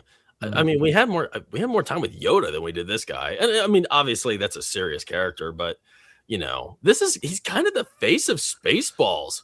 He kind of is. And it's weird that we didn't spend that much time. And, he's such an important character here introducing the Schwartz, because, it's such a strange concept in here that, initially you learn that the Schwartz is tied to that ugly ring he's wearing. And, it's like such a weird conduit for so much power. Initially we're led to believe that is the source of the Force, which is, the ability to, hold items, choke, and, move things in the air, obviously like the Force. It's also like the lightsaber-esque weapon as well. It develops that weird laser beam, and it's also used as like a blaster. I mean, you see these characters at Dark Helmet later on use it to like fire energy blast. It's like, geez, this thing is OP, and all of this happens so fast. You get a little lost, and I felt like I was a little confused by this situation because of just how quickly it went by. Mm-hmm. Yeah, I agree, and he does look a little like Bill Kingsley. Now that I've looked at him. Good. Yeah, you're dead on. If Bill Kingsley was golden, that's him. Yeah, just spray paint him gold, and then it's like, okay, it's kind of similar. Oh, that's funny. Well, I guess we could talk about a few of the moments here. I'm kind of curious, we're talking about his character. Did you think he was funny? Was he funny, Yogurt? Were his moments funny? I just watched the movie. It feels very vague, like just this scene, because it's so small, and I don't remember anything. He's totally forgettable. Yeah. Honestly, for me at least, I mean, Dark Helmet, stole the show when it came to being on the screen. So I don't know. What about you, Wilkie? You think he's funny? Yeah, I think he was funny, but I would agree that there was other characters that took more of my attention. Yeah, Dark Helmet, the President, like some of them definitely lean into it. But yeah, I think Closet was saying a short amount of time with this character, but made a lot of it. So I think it was worthwhile. But yeah, there was other characters that I remember more, I'll say. So I think, I don't know, unfortunately with his character, with the whole merchandising thing, we were sitting there. It's always bad. When you take a risk when you watch a comedy film with your boys. You take a risk because, for me, it's uncomfortable when you're sitting around people and nobody thinks something's funny, and you just sit there, or you nervous laugh. You know what I mean? And I hate to say it, with Yogurt, were we laughing, Luke? Were we laughing? No. No. I mean, we got your I heard your courtesy laughs here and there, the courtesy laugh. So many of those, but I don't remember any laughs with this guy. No, sorry. Yeah. No disrespect to Mel Brooks. No disrespect. Just didn't land. This is where it kind of outdates itself a little bit. Maybe, you know what? In your newest interpretation, maybe you could get us next time. But you get us in a few different ways throughout the movie, but not with this character, unfortunately. Yeah. Let's say hi to the chat real quick because I see some people are talking a little bit. Our friend Ian Morrison, Eric Idle. I want to have Beatty. Oh, wait, what are you talking about? Oh, he's talking about Life of Brian. Okay, so that's Monty Python. Let's see. He's going over some sort of strange dialogue here between characters. Eric Idle. I want to have babies. John Cleese. You can't have babies. Eric Idle. Don't you oppress me. John Cleese. I'm not oppressing you, Stan. You haven't got a womb. Nice. Classic. They go far, man. Yeah, Life of Brian. I saw a little bit of Life of Brian. I need to watch that one again. It looked pretty funny. The Every Sperm is Sacred song. I think that's from Life of Brian. That's a pretty funny song. John Cleese, man. Yeah, you can't. It's gonna be sad when he's gone. That's gonna suck. But yeah, and then I think you said Nikki here. Little Shop of Horrors. Yeah, that's another one of Rick Moranis's. Mm-hmm. Yeah, I need to see. Haven't seen that one. There's so many theatrical productions of that. I don't get it. I'm curious to watch the movie so I can see why they keep making theatrical productions of that film, because that just sounds so weird. Well, you got Moranis and Steve Martin playing some good roles in that one. So nice, cool. Yeah, might check that one out. Steve Martin's an evil dentist in it. So ooh, that fits. That fit. Our friend Procfile for $5. I was planning to surprise you at the toy show, but I got to go on a road trip for my grandfather's funeral. My family has the worst timing, I swear. Oh, sorry, man. That stinks. Man, sorry to hear that. Well, that would have been cool. You know, you always got next year. We'll be back again next year. So we'll see you then. Thanks for the support, Procfile. Appreciate it. Sorry to hear about your grandfather. That's awful. He says, hey, he's kind of got Ben Kingsley's eyes and mouth. Yeah, you kind of see it. I see it a little bit. Yeah, the mouth, big time. Ben Kingsley's great. He's great. I love Schindler's List. He's so good in Schindler's List. So my gosh. You just paint that red right there, and that's Bone Temple? Or yeah, there you go. Have you seen that yet? Have you seen that yet? Well, I've seen him in the first one, the 28 years later, the first part. But not the Bone Temple? No, I'm not watching that after what you said and everybody else. Hell Me? no. I think you told me about it. Did you tell me? I liked it. I know, but I know about the scenes. Oh. Well, we'll talk about it later. Oh gosh, yeah, it's all right. I don't want to visit that one. It's a good movie. If you like the one before, I think you'd enjoy that one. Anyway, okay. Moving on. Ian, our friend Ian Morrison, movie nutcase. I know it's supposed to be comedy, but I can't help but think yogurt is kind of an insult to Yoda. Yeah, you know what? I love Yoda so much. Yoda is such a great character. I mean, I feel like. Yeah, you see Yoda and you think of your grandfather you love. You think of your grandmother, your grandfather, and he's just kind of an amalgamation of everything you admire and respect about old people and old loved ones. And that's something I don't like about Baby Yoda. My gosh, you got Baby Yoda. Everyone's excited about Baby Yoda. Nobody cares about Yoda anymore. No one talks about him. They don't make merch of Yoda. Here we are. I mean, it's already an insult calling Grogu Baby Yoda. And it's like, that takes away from Yoda. Yoda is such a special character. And Yoda, I think Yoda is my number one favorite character, and Qui-Gon Jinn's my second favorite. And really? Obi-Wan's my third. Yeah, those are my top three. I've always loved Yoda. Yeah. And thank goodness they didn't make a second season of The Acolyte, because supposedly Yoda was supposed to be in on the dissension in the Jedi Order. It's like, no. We're not doing that. So if I go on my little rant for a second, when you were talking about how they were kind of dumbing down the stormtroopers and stuff and some of the things, watching as when my son was young, going through when it originally was coming out, the Clone Wars, they made the clones cool again for me. Yeah. Little Captain Rex, I always thought he was pretty cool. Yeah. Dude, Rex is awesome. Mm. Yeah. The Clone Wars is the future, man. I mean, if it weren't for the Clone Wars, I think the Clone Wars that was a strong series. Prequels so well. I mean, the prequels are nothing without the Clone Wars, really. I mean, the Clone Wars really beefs it up and makes you. Oh, oh crap! Closet didn't like that statement. He's like, you were good for a second, but pump the brakes. I've never seen that. Pump the brakes. Yo, okay. The Clone Wars adds so much dimension to the events of the prequels, right? And I mean, the clone element of all of it really is what did it for me. And Anakin's character, because I think I didn't respect Anakin in the prequels. And when you see Anakin and his story and his all of the sacrifices he makes in the Clone Wars series, and his relationship with Obi-Wan and Padme, and watching a lot of his clone brethren fall, and the respect he has for the clones, which is kind of a unique respect. It adds so much to his character that you just don't get in the movies. So that's why I think the Clone Wars is just so vital. Okay. Vital is one word. Okay.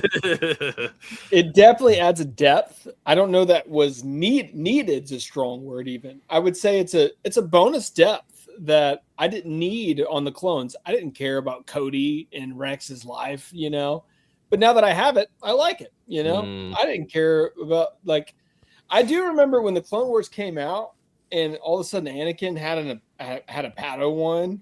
I was kind of annoyed. I was like, okay, all right, what are we doing? Because eventually she's going to have to die, I guess, because you don't ever see her. Obviously, we know now that's not what happened. But yeah, the prequels were okay without it. Okay. I still love the prequels. I'm not a prequel hater. I love the prequels. Okay. But the Clone Wars, it added a lot of beef. It did. I have it on the back in the background right now. It's on. So I love it. I'm right there with you, Claus. The Clone Wars is not good at all. It just sucks, dude. That's what he said. That's what I said. Oh man, it's good. I don't like it though. There's a lot of people in our space, our small movie space that they don't like Dave Filoni because of what he's been making, and I don't blame them for that exactly. But man, if you look at the Clone Wars, it's just such a special series, and I think so many people that didn't watch it are really missing out. It's just so much. It's just great. It's great through and through. Season 1 to season, what was it, 5 or 6 or 7? Was it 7 seasons? Yeah. Let me. Is that what it switched over to? Disney. Yeah. Y'all being more like movie people, so what I had a hard time with Clone Wars, I don't know if y'all have this issue if movies you've watched go into some animation or whatever, but or vice versa. I have an issue when, and I don't know why, maybe it's because I'm a child, Hayden Christensen is Anakin, but then when Clone Wars comes out, it's not Anakin anymore. It's a guy that almost kind of sounds like Anakin, but even the way they portrayed Anakin is this hero, cool, I don't care about nothing, kind of guy. That's not how he was in the movies. So that was what really got me back then. And then Tamora Morrison, I think as Jango Fett and being the clones in the movies, but then that's not who the clones are. I had a hard time with that kind of stuff. Are y'all that way? There's huge disconnects. You're not wrong. Yeah. Yeah, I mean the clones especially, they don't sound or look anything like Jango, which I'm fine with. D. Bradley Baker was great. I love those clone voices. And then Anakin, isn't that weird? Because this is the Clone Wars period is between Attack of the Clones and Episode 3, and I think most of the time it's supposed to be during that Attack of the Clone period.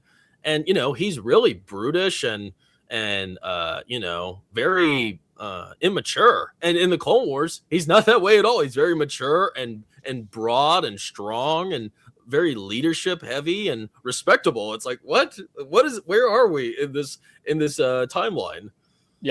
Yeah, I'm with you on that. I almost think if they had taken this, it's on right now. That's why I'm saying this. It's on right there. But if they had taken this Anakin and made that the kind of persona in the movies, I could see that being oh, okay. Yeah. More people would have kind of gravitated to it. I myself, though, am extremely biased, and I love the Hayden Christensen version. But that's not even. He was great. It's not even about Spaceballs. But they're just different. They're just different. Hey, you know what? Star Wars, Spaceballs, it's the same. It's all the same. Universe, it's the same, right? People watching this liked Star Wars or watch Star Wars. There would be no Spaceballs without Star Wars. Yes. Gosh. You can give Star Wars that at least. Pizza the Hut. Makers of Movies here asks us an interesting question as what is that? Michelle Pfeiffer in Scarface? Yeah. Yeah, it looks like right. it. It looks like it. Yeah. She was very good looking in that movie. Hello and thanks from Stacy. What's your favorite scene? Favorite scene from the movie? Oh, it's the I don't know about that. It's Pizza the Hut. I love Pizza the Hut. You like being grossed out? Yeah, I guess. That's it, dude. I don't know. I still like that. We were talking about it earlier. The dark helmet coming in and breathing like Darth Vader, and all of a sudden more labored, and finally like so hard to breathe in this thing. That was a good entrance. I don't know. It's not the most epic scene, but I always kind of laugh with that one. Well, I agree. There we go. I like the lightsaber. You always end the conversation with. Yeah, I kill it every time. Kill it in the bad way. Like everybody just is like silent. Oh god! I really like the lightsaber fight, like the ring Yeah. lightsabers. I thought the ring lightsaber gag was stupid, but when they did it, like when they actually fought with them, and then they kind of did the old red vining situation from The Office. I thought that was funny. But, wait, so here we'll get to that. We'll get to that because that is coming up. I don't think that might be this next chapter actually. So let me read the next one. I think we're past Yogurt's time now. We're getting towards the concluding chapter. We're not there yet, so hang in, everybody. Oh, dude, yeah, so here we are. We are getting to this scene. Before that happens, though, before the red vining situation here, the Spaceball 1, it is finally outside of the Druidia, and they are gearing up to suck all the air out of the planet, and they go into suck mode. And they do this by transforming their ship into a giant mega-made robot, which looked like the Statue of Liberty. And that was the most cheesy thing in the universe. And of course, they have a giant vacuum, and the robot transformer that looks like the Statue of Liberty stuffs the vacuum onto the planet, which is like it's like a giant defensive bubble that defends the planet's air from being sucked out. And there's a big opening, and the transformer robot starts sucking all the air out, and you see trees pulling up out of the ground, and the king is like gasping for air on the ground. And I think, Luke, weren't you the one that said that you thought he was having a heart attack the whole time? No, it was Ty.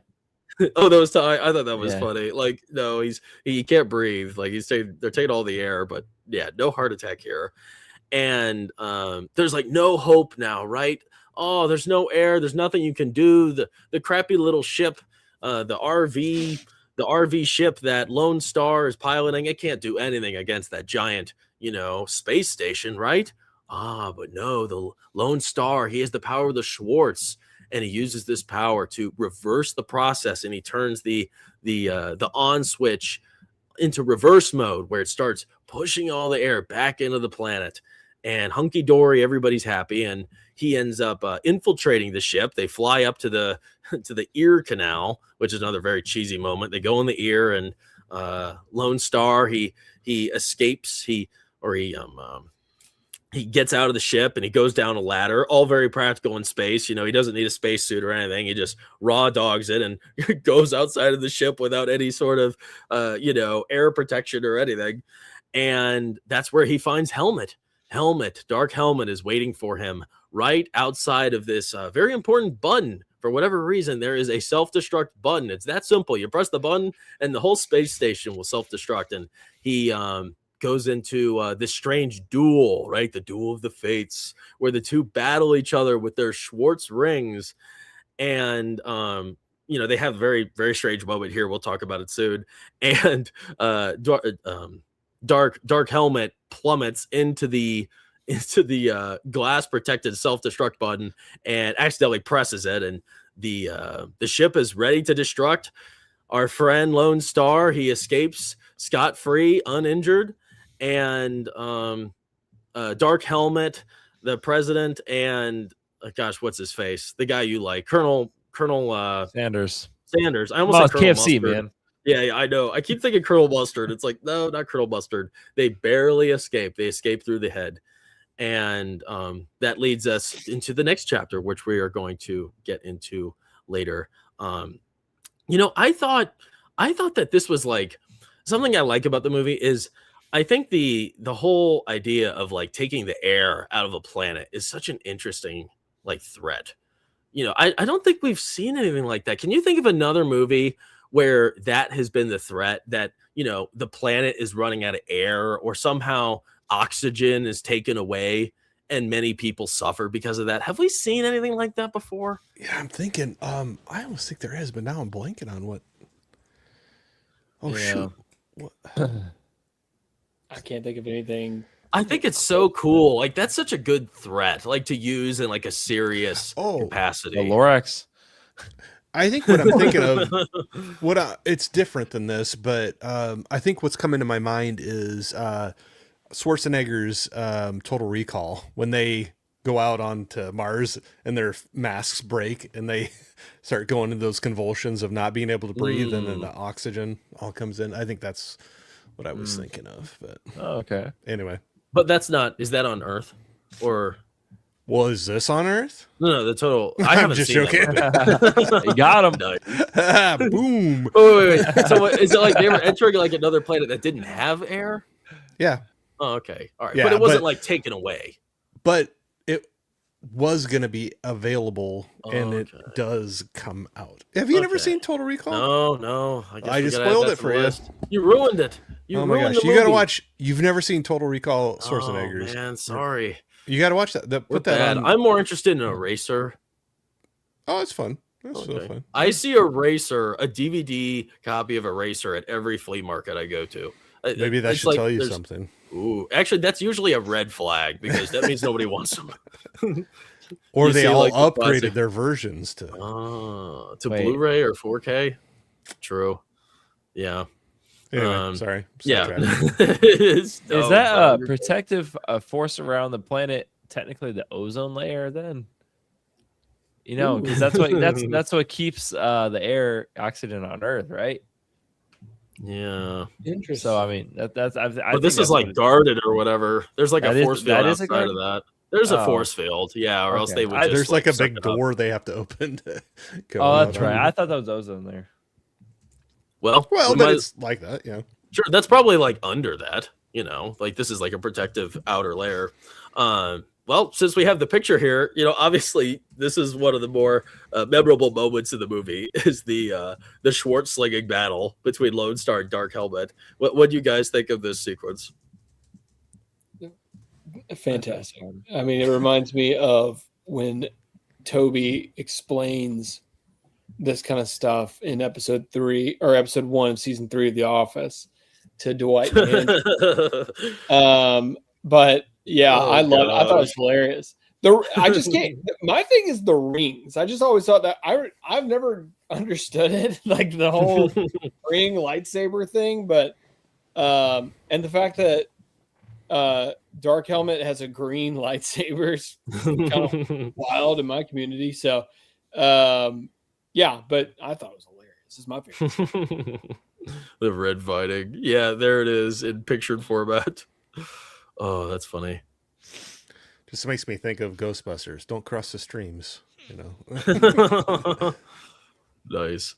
I think. Have you seen Ghostbusters? Yes, I've seen Ghostbusters. Okay, yes. I'm not making fun. That movie that came out a long time ago. I'm just asking. We will eventually talk about that here. What is that? Yeah. What is that? It's Ghostbusters. Never heard of it. Well, that came out like centuries ago. I know. So did Total Recall apparently. So anyways. Yeah, I thought this was pretty funny. Yeah, I don't really understand the rigs either. You know, it's really weird. And then somehow, yeah, they're able to create lightsabers and blasters, like, you know, being able to shoot blaster fire. You know, I'm kind of glad that the Force or the Schwartz isn't attached to the ring, because that's like too much, and that literally doesn't make sense. Because of course the lesson in here was the Schwartz was with him all along. So sweet, just like us all. And yeah, there really wasn't too much that happened here, though. It was funny. You know, this is one of those funny moments. And I like how he just kind of babies Dark Helmet around. You know, there's literally no practicality to that suit at all. I kind of wondered if it's probably, let me pull up this picture here. It's not the best example. I always thought like his suit, you know, the chest piece kind of looked like, you know, a set of balls. And like, you know what under it. Like they probably did that on purpose. Oh, here we go. Here's a better example. I don't know. Or maybe it's a face, maybe it's eyes. I don't know.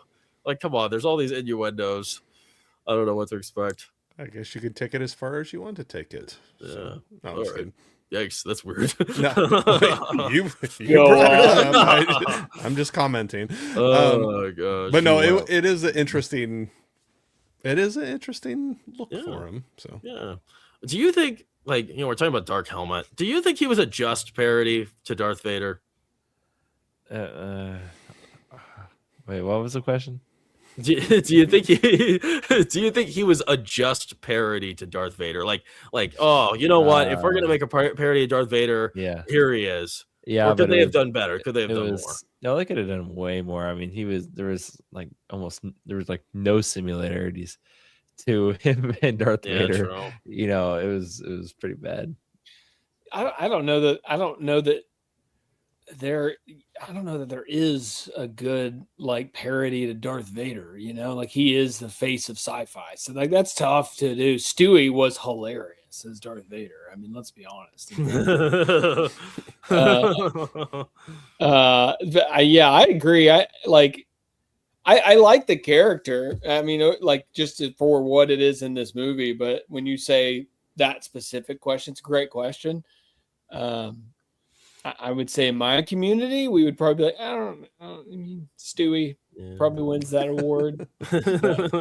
I mean, like, there's only so many ways you can parody Darth Vader. And I mean, they make fun of the voice. They make fun of the breathing habits. I think they kind of make fun of, like, when you see Darth Vader at the end of Return of the Jedi. I mean, he, when he takes his helmet off, he looks like a very fleshy old man. He doesn't look threatening at all. And then we see him without the helmet, and he looks like a little doughboy. So I mean, looks like my accountant. Wait, what'd you say? He looks like my accountant. He looks like your accountant. He has an accountant look to him. He definitely does. But I don't know. I don't know how else you could parody Vader. I don't know what else you could do. I think they checked all the boxes. I'm satisfied. Yeah. I don't have any other ideas. I think it's fine. He's the OG, right? Like he's probably the first. I mean, Sergeant Wilkie would know. He might be the first parodied Vader of all time. General Wilkie, 42nd Battalion, Old Man Wilkie, Captain Wilkie. Yeah. I mean. This is the first one I know of. That doesn't mean there's not another one, but man, this was probably an early on one. But it's hard for me to see a parody of Darth Vader, though, because when I was a kid and starting to get into this, I both thought Darth Vader was cool and he scared me at the same time. As a kid watching those, he just was, I don't know, he was so darn cool, but it was like, oh, yeah, he freaked me out as a little kid. So it's weird seeing a parody joking at it, but I would agree, going back to some of the Family Guy references, that one was probably a pretty good those were fun. The Family Guy Star Wars specials, they are those fun. Were good. Yeah, and they were funny too. You wish they do what? The prequels. They did the OGs. They need to do the sequels, not the prequels. Do the sequels and tear them apart, please. Don't give the sequels any more than what they already have. Well, that's true. They're making fun of them, so that helps. Yeah. That's the hope, right? Everybody hopes that the new Spaceballs is trashing the sequels, but it won't happen. It won't happen. I don't know, though. Mel Brooks, he's the comedy guy. It'll be interesting to see what hold back. It'll be interesting to see what they can do with it with Disney now being owners of all of it, because before we were talking about like George Lucas liking Mel Brooks's comedy and was like, oh yeah, go for it. You just can't sell toys, like, okay. And it let him have free reign. But I'm kind of curious what kind of Disney would. Yeah. Bob Iger's like, yeah, go for it. And then we'll kill you. Yeah. Right. Well, Bob Iger's going, which is good. Oh, it's true. Yeah, that's true. But who knows? The next guy probably will suck too. Yeah, I don't have any faith in that. And you know what, Star Wars Closet? I hate to say it, man, but you shouldn't have too much faith in the future of the creative direction of Star Wars either. They're already talking about greenlighting more sequel projects. Like, how can you trust Dave Filoni if he says yes, yes, more Rey, yes, sequel era? Like, we can trust him to make his own creative, series, I guess. because I think he is a creative genius in a lot of what he does. Maybe not a great example as of late, but definitely red flags with green lighting these sequel concepts. Yeah, I my rebuttal to that would be green lighting. Like they're green lighting lots of stuff and then nothing happens. So like I think a lot of it is politics. I think a lot of it is, and I'm not even talking about like American politics. I'm talking about like within Star Wars and Disney politics. Money. I mean, think about how many billions they sunk into the sequel trilogy and literally built an amusement park around it, and then have not done anything since 2019 with it. Like, I mean, nothing. They have not touched the sequels since then. It's all been like, look over here, dude. Look, the Mandalorian. They're really trying to distract us from what was so hated, but not by everyone. I can see it in my comments. Okay, I'm not. no, I'm a hater, but yeah, not a fan of those for sure. No, all right, that's fair. Whatever. You know, one of the characters that is like, you know, one of the more, well, definitely like it may be one of the most recognizable character is Barf. And I think Barf, first off, just the name Barf is disgusting. And his character overall, John Candy, I kind of wonder, you know, Chewbacca was a very important character in Star Wars, you know, and his relationship he had with Han Solo, vital. You know, he added a lot. He knew how to fix the ship. He was a talented pilot. He was super strong, so he could lift heavy things. He was also gifted in combat, right, and marksmanship. What value did Barf add to the ensemble? Because I feel like we spent all this time with Barf, and it doesn't really look like he does anything useful the whole movie. No, he doesn't. No. Yeah. End discussion. I have nothing to say about Barf. Barf is just the comedic sidekick. That's really it. No value. It's just that straight up. Yeah, they just had him there to be a little funny there, you know. Yeah. Like have the ears raise up a little bit, have him smack Lone Starr in the face with his tail every once in a while, and he was like turning around or, you know, doing silly stuff like that. But yep. Nothing like against John Candy, love him, but all right, fair enough. Well, let's answer a few of these chats real quick, and then we'll move on to the final chapter here. Let's see, Proc File. If I were to parody Darth Vader, I'd lean into the choking, both physically and socially. Like he's a big guy that breathes awkwardly around folks, can't really talk, and chokes people. yeah, he could be super weird. Acres of movies. You want Gilligan's Island movie? What the heck? That does sound good. I would like that. If I think a bunch of the cast members are gone now, like they passed away. Yeah, that was super old. I don't know of any of them that are still alive. Maybe you could tell us, Acres. That would be fun. Oh, Ian, thanks for making fun of accountants. We love accountants here. An accountant look? That's kind of an insult to Ben Affleck's accountant. Yeah, I mean, Ben Affleck's a good-looking dude. Well, you're inferring that accountants look bad. I think they're... Ooh, that's what Ian's inferring. Yeah. Yeah. No, Ian. Oh, Ian, what are you doing, Ian? Listen, hold on now. I think accountants are handsome and good looking. Okay, so you just relax. Okay? Are you an accountant? I tried. No, I'm just joking. I think accountants are the most handsome, coolest. Get out of here. Nice. No, I'm just joking with you, man. That's Here funny. We go. Procfile. Hey, $5. Thanks again, Procfile. Appreciate it. $5 American dollars. American. Since you missed it earlier, Rick Moranis stopped acting to support his wife during her fight against cancer. Nothing but respect for him. But that's nice. No, that's cool. They'd be able to in a spot, be in a spot to be able to do that too. And he could just come right back to it, you know. And here he is. I think, you know, there's not many comedians in the picture anymore. Like movie comedians, they're all gone. So he's got room to step back in there. Definitely interesting.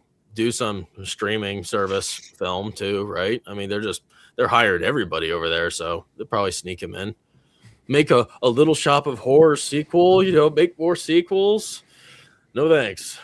Give us something original with our friend Rick Moranis. Sly Jester's here. I missed you. Yes, he says, late from watching a hockey game. Can't hang around because of St. Patty's. Love you all. Cheers. Oh, yeah, that's today. Yeah. Is that today? is. Wow. It is. Yeah, green on. Look at you boys, keeping it clean here, sober, just good, clean, wholesome conversation. You should be wearing your Green Goblin mask. Oh, yeah, there's the green. I'll put mine on right now. Yeah, oh, there you go. Oh, you both got Hey, them. put yours on. I'm not putting it on now. I got to talk. You can put it on. I'd like to see that. Oh, gosh. Paula. Paula, you're a new friend. Paula 1966. Hello, Box Office Brawler. I have a question for you and your friends. Nice. We are friends. That's the first time anyone in the chat has said we're all friends, so that's cool. That acknowledged it. Yeah, acknowledged it. Do you and your friends think Keanu Reeves would play a great Darth Revan? Yes, he'd be awesome. Jaded. I could see that. Oh man, distant, cold. Yeah. Yes, he would. Down. That'd be sweet. He's a little old though, don't you think? Yeah. No, I feel like Revan's not that old. He's still all right. I don't think Keanu Reeves ages, so I think we're fine. Yeah. Paul has also got some interesting conversation here. I've heard that Abeloth might be coming to Ahsoka season 2, and Natalie Portman might be returning as Padme, and Abeloth will take her form to deceive Anakin. That's an interesting premise. Definitely interesting. Abeloth is the mother of the Mortis gods from the Clone Wars. Yeah, I've heard that before. I just don't care about Ahsoka. I hate to say it, the live action series. Sabine was so awful in that first season. It totally turned me off. So yeah, I'm good. I can't watch season 2. Sorry, Paul. No disrespect. I like Ahsoka. I loved her at the animated series. I loved Ahsoka. I loved her in her own show. She was all right. But I liked her in the Clone Wars. Yeah. She was great in the Clone Wars and Rebels. You know, Rebels doesn't get very much credit. Well, that's because Rebels was trash, but that's fine. You thought it was trash? Yeah, no, it was not fun at all. Didn't enjoy it at all. It's super kiddie. It's really kiddie. It's too kiddie. Yeah, I tried. I tried and I failed. I couldn't get it. Oh, that's funny. That's good. That's sad.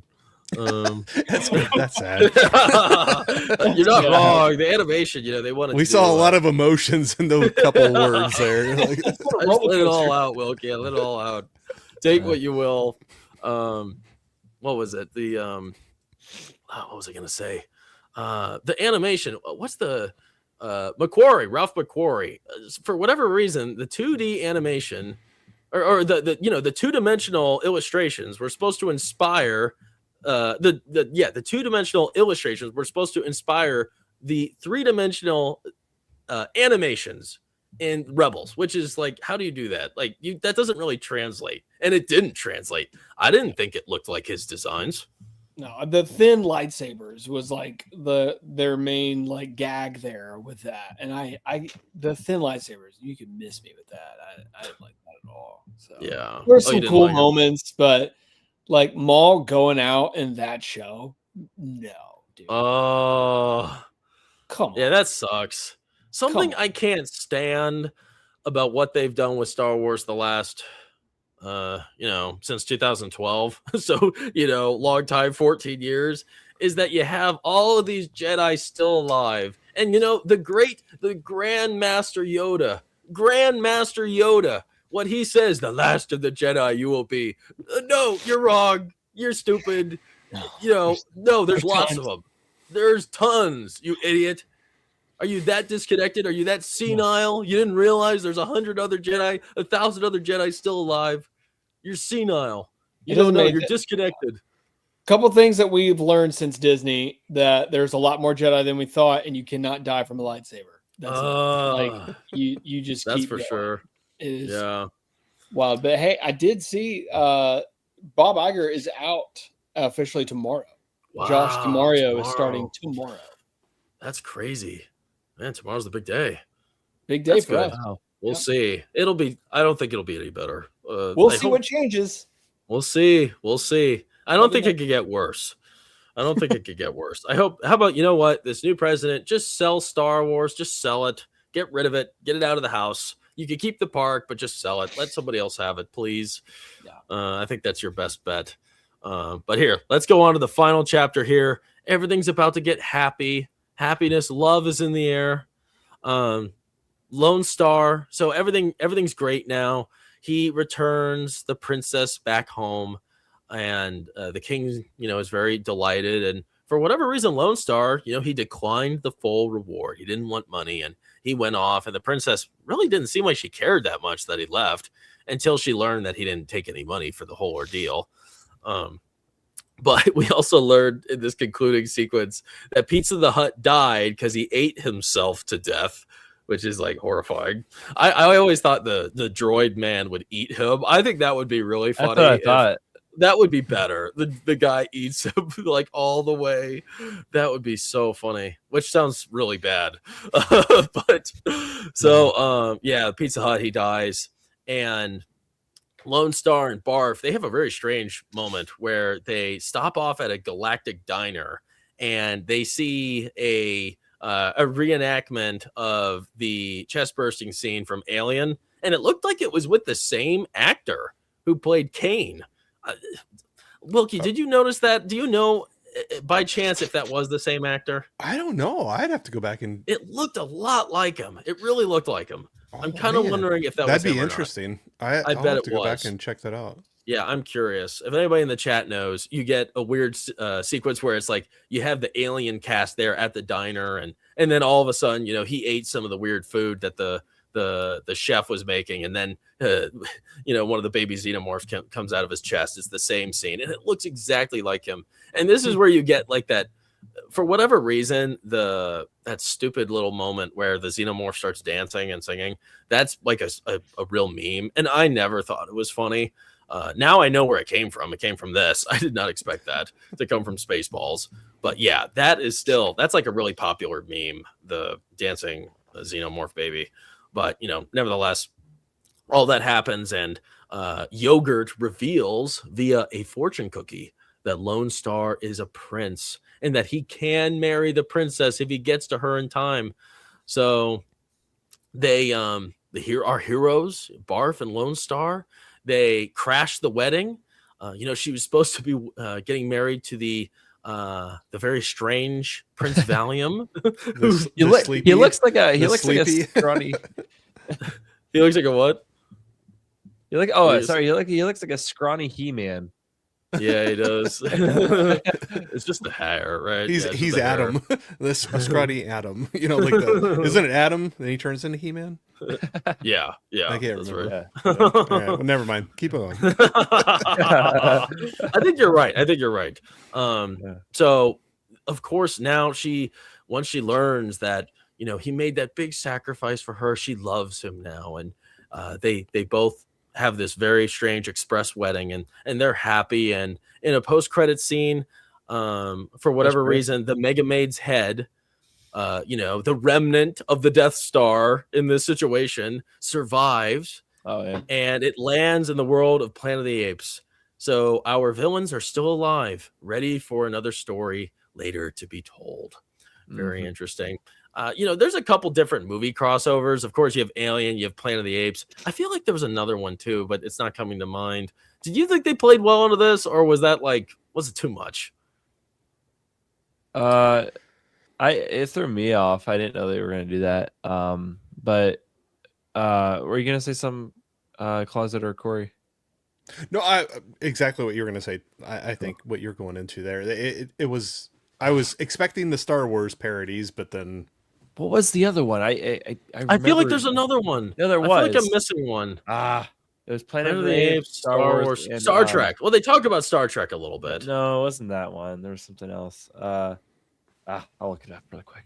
Yeah, look it up. There was some Star Trekkiness to it for sure, but I mean, space was like, again, I wasn't alive, Sergeant Wookiee, but I think they were like space was like a big deal at that time. Like movies and TV shows about space were like a lot at that time. So I think it was a tricky Alien.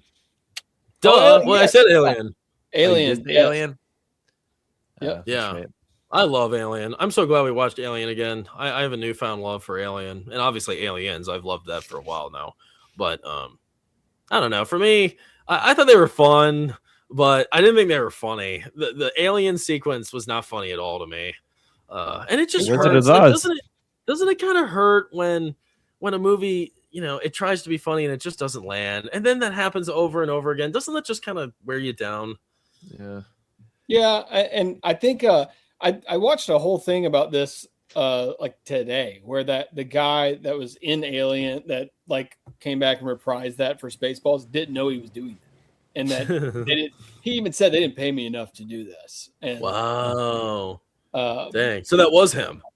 Yeah. Okay. Interesting. Wow. That's cool. Jackson, you're gonna like this. They referenced a lot, but they referenced Lawrence of Arabia. I know.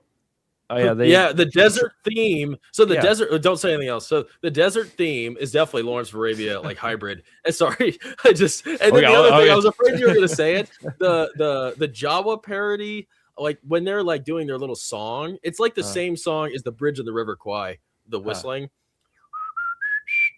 Oh. Like, come on. They were literally whistling that. I'm like, oh, Bridge of the River Kwai. I love Bridge of the River Kwai. The Wizard of Oz. So Mel Brooks respects David Lean. Yeah. That's good.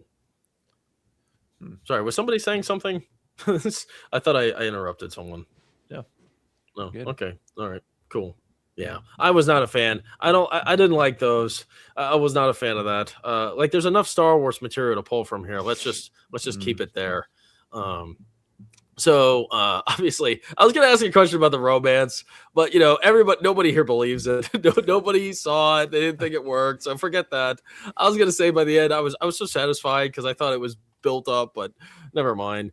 This is like my main question. I've been curious about this since the beginning of the stream, and I wanted to wait till the end to ask this. Is Spaceballs outdated? Ooh. Like Star Wars isn't outdated. A lot of these classics aren't outdated. Lord of the Rings isn't outdated. I mean, it's not nearly as old, but it's still not outdated. But some things can still be outdated, even though it's the same amount of time as a lot of these other classics. I think sometimes this type of comedy doesn't hit for everybody, and it may be whether it's out of, doesn't hit anymore, is out of style, whatever. But I heard some of the same arguments, I think, with the new Naked Gun with Liam Neeson, where like some people absolutely loved it and they're like, oh my gosh, I had so much fun with this. And other people that were like, they're just like throwing one joke at you after another. Like you can't even take the first one in and they're already smacking you over the head with another one. And some people it was just turning them off. So that's the fine line there. It's just that slapstick pun after pun, comedy, if that's your thing or not. But I can see where it doesn't hit for everybody still. Yeah. That's exhausting. I don't like that in any form of entertainment. Being funny, action, I think is different. I think I could take a lot of nonstop action. Comedy's definitely something you can't just keep pushing though.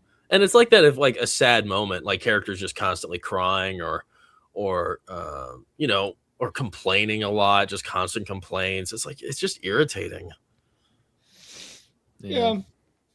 Outdated is tough for me. I'm trying to think of like what would I consider like something that people think is humorous but not funny anymore, like the Three Stooges, right? Like that's like that was like people thought that was hilarious back in the day, and now you watch it and you're like, all right, these guys are stupid, I hate to say the Monty Python movies are outdated. They are. I mean, they are.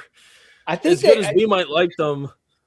I think maybe with time, and I don't know how to explain this the right way, but like maybe with time, it becomes a new category. Like that era of comedy is its own category of comedy that maybe you get into, maybe you don't.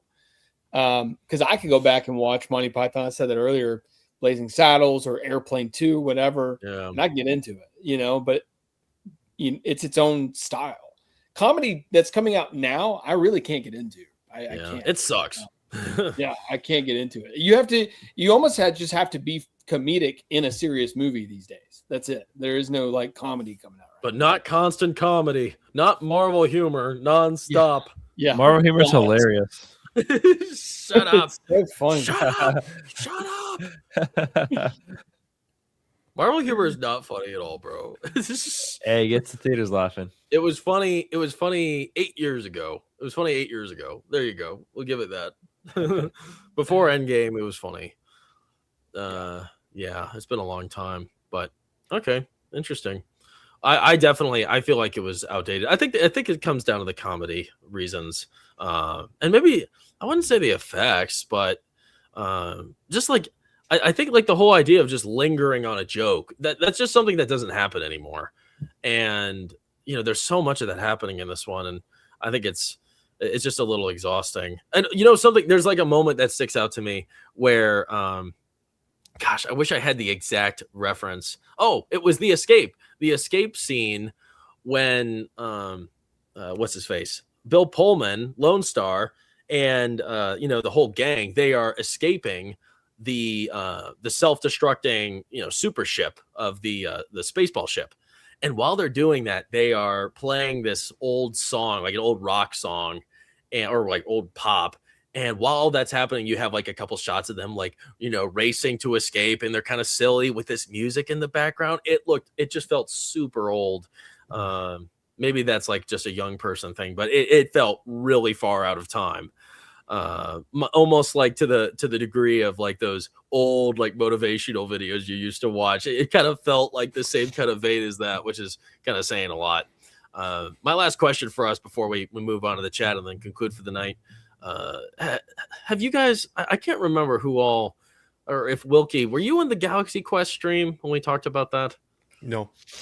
Okay. Well, Luke remembers. Have you ever seen Galaxy Quest Closet? Never. No. Okay. Well, maybe this question won't stick as hard as I hoped, but I'm kind of wondering. Well, you know what? If you're in the chat, tell us what you think, because Ian is a huge fan of Galaxy Quest. Galaxy Quest is, of course, a parody to Star Trek and the Star Trek fandom, and he knows Galaxy Quest better than any of us know Star Wars. Like, he absolutely knows Galaxy Quest. It's pretty cool. And my question is, and Luke, maybe you can answer this. Well, actually, no, you can't answer this either, because you don't know Star Wars. Oh my gosh. It's all you, man. That is okay. I'll answer the question. The question was, is Spaceballs a better parody to Star Wars than Galaxy Quest is to Star Trek? That is insane. Nobody here can answer. You're asking the question. Oh my gosh. All right. I'm asking it and I'm answering it. So I was thinking, no, I actually think Galaxy Quest did a better job at portraying like the world of Star Trek better. You know, it dug into the lore more. It dug into you know, the silliness of the fandom. I thought that was something exceptional about Galaxy Quest. Honestly, I didn't like Galaxy Quest. I really didn't. But there's a lot of elements I respected about the film. And I think it just tapped into the fandom on such a fine degree of quality that this one just didn't get. This one was just way more vague. Just vague story points that they pull from here. Nothing like super precise, and I think that's fine. It's, you know, two very different you know, forms of entertainment that they're plucking from. And I think they played into in the Galaxy Quest. They played into the really strange angles of Star Trek better than this did. And I think, like, you know, I said earlier, Spaceballs, it could have leaned into the weirdest stuff of Star Wars, and it just didn't do that. And that it kind of relied more heavily on like character pieces and strange habits and behaviors of the main characters, you know, in comparison to the original cast, than more so a lore dissection. So I thought they could have worked more on that, but that is so funny. Nobody in this panel can answer that question. Let's see. Did Ian say anything? Ian, I hope you're typing something. Yeah. Here we go. Look at this. Ian didn't just type something. He gave us $4.99. Thanks, Ian. We appreciate that. Tell us what you think further, if you have any more thoughts. He says, Galaxy Quest, in all caps, Galaxy Quest put Spaceballs to absolute shame. Go watch it, Closeted Wilkie. I'll add it to my watch list here. I'll look it up. I 100% agree with that. Man, Proctofile agrees too. Proctofile says Galaxy Quest put Spaceballs in the ground. Yes, man. I loved Galaxy Quest. You know what Jackson said earlier today? I'm gonna you know, put you on the spot. He said that Spaceballs was much better than Galaxy Quest. Oh my gosh! Did I say better? No. You said that. You said this is worth. You said. Oh, you know, yeah. I did not like Galaxy Quest at all. Dude, I didn't like Galaxy Quest. I respected a lot of the ties to Star Trek, and I think it was clever, but it just didn't land for me. There was too many irritants in Galaxy Quest I couldn't get past. That's why the cast is what got me. You know, I only liked it because of the cast.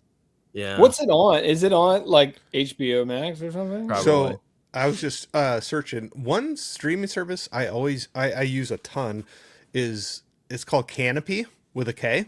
Canopy. It's free through a lot of local public libraries. So if you have a library card and your library goes through it, you just sign up through your library card. And you only have a certain amount you can do in a month, but there's no commercials or anything like that. But I just found it on that, so I just marked it on my watch list to check out there. So it's worth checking out. If you go to their website, you can look up and see libraries around you that participate with it. But all right, enough of my. Cool. I'm not sponsored. I just. You're sponsored by Nike and Adidas, though. I just absolutely love. I mean, a free service that has no commercials or ads in it. I dig it. No, that's great. What's a library?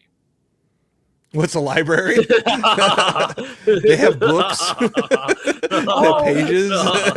Nobody reads anymore, Wilkie. Like old guy. Man, what is this library thing you speak of? There's so many movies to watch that we're just never gonna get to any books. We can't even get to all the movies. There's no way we're getting to all the books. Yeah. I mean, we're talking about Spaceballs when there's, Citizen Kane, Casablanca, Captain Underpants. Elephant Man, Captain Underpants. Yeah, that's right. Yeah, all in the same vein, definitely. Oh, look who's here. He looked familiar. Star Wars Gazer. Legend. Hey, all, he's back. He's back on YouTube, everybody. He's back, and he's not going away this time. Watch out. Box office. It's Closet. What's up? He recognizes you. That was interesting. I met all you guys. Cam the Movie Man. Remember Legend. Cam? He's on all the time. Yes. I have him on here all the time. Oh, he's a great guy, dude. One of the nicest all the humans. time. One of the nicest guys alive. Love him. He's a nice guy. He's cool. All you guys came from that one convention. That's cool. That'll be cool. We'll all go again. That's ICCC. I don't know what that stands for, right? It's literally 3 C's. It is. ICCC. It's a terrible name. But that's a good convention in Nashville, I believe. Oh, and then Vader's cousin, I saw you in here. I want to spotlight you. He says subbing. Thanks, man. Appreciate it. He says, I love Star Wars Closet. He does. Sounds like he's got a crush on you, Closet. He might. Hey, I'm glad you're here. Whatever works. Whatever works. Yeah. Keep watching, keep liking. Thanks, Vader. We appreciate it. We don't talk much about Star Wars on here, so hopefully you're into other conversation, but happy to have you on. Ian Morrison, the Monty Python films and Blazing Saddles are better quality than anything you got now. Spaceballs is just a big budget SNL skit. Dang. Shots fired. That's tough to read, but he's right. Man. We needed to read that. That's sad. He's spinning, I guess. Yeah. Gazer says he's here to stay. That's good. Let's go. Don't leave us. Oh, cool. The Proc File says my local convention is ECCC. Terrible names. Emerald City Comic Con. What's funny is ICCC. I don't think that stands for anything. I don't think it's like Indiana Comic Con Conundrum. I don't think it's. I don't think something. I know it's in Nashville. It's not, or it's in like Tennessee. It's like 20 minutes outside Nashville. Yeah, it's. I don't know. I have no idea what it stands for. I know it was good though. It was my favorite one I went to last year. So. Well, you know what? Oh, I see. Ian also gave us more super chats. I want to make sure to spotlight those. And Aker said some more things, but before I say that, I want to say this about the convention. What was special about that convention, if you're a Star Wars fan or you're a collector, honestly, the convention itself sucks. Like, there's really not that many vendors. They get some decent actors, but what's the best part is the after hours. It's like an after hours Comic-Con garage sale. I couldn't believe it. It's You're this just in there for the party. The after hours party. Woo! No. It's that sounds like it. You're talking about after hours, right? It's I don't exactly know how this works, but it's this big hotel and they have probably 15 floors and it's very open. And all these like guests that are attending and staying in the hotel have their own little yard sales and they sell stuff dirt cheap. It's crazy. I bought a bunch of this stuff and I resold it at the toy show. I do that every time, so I'm going to be doing that every time. It's great. Yeah. Wilkie says nice. Wilkie says ICCC stands for Imperial Commissary Collectors Convention. That's what it. When I googled it, that's what it came up with. You could have just said that. I was gonna probably pronounce it wrong, so I didn't want to make a nice. bigger fool of myself. I already have. You threw me to the wolves. Proctifile put it in there too. Yeah. Ah, good, very good. Everyone's very alert. That's Gazer. good. But yeah. Oh, did Gazer say something? Yeah. It's he says. Oh, and he said it too. Yeah, nice, it's nice. a good convention.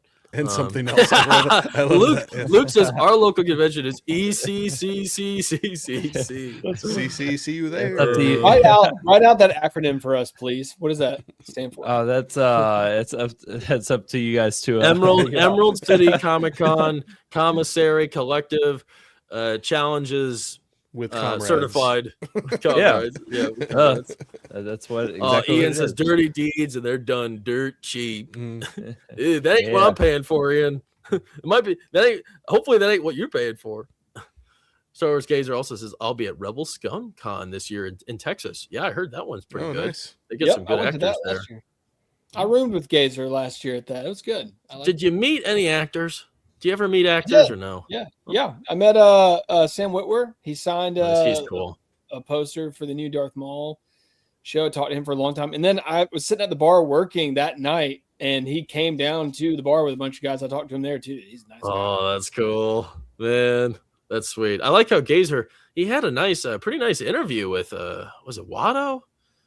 And maybe I think it was another person too. Gazer got them all, dude. Gazer got them all. He was headhunting. He was out there with his camera interviewing people. He did great.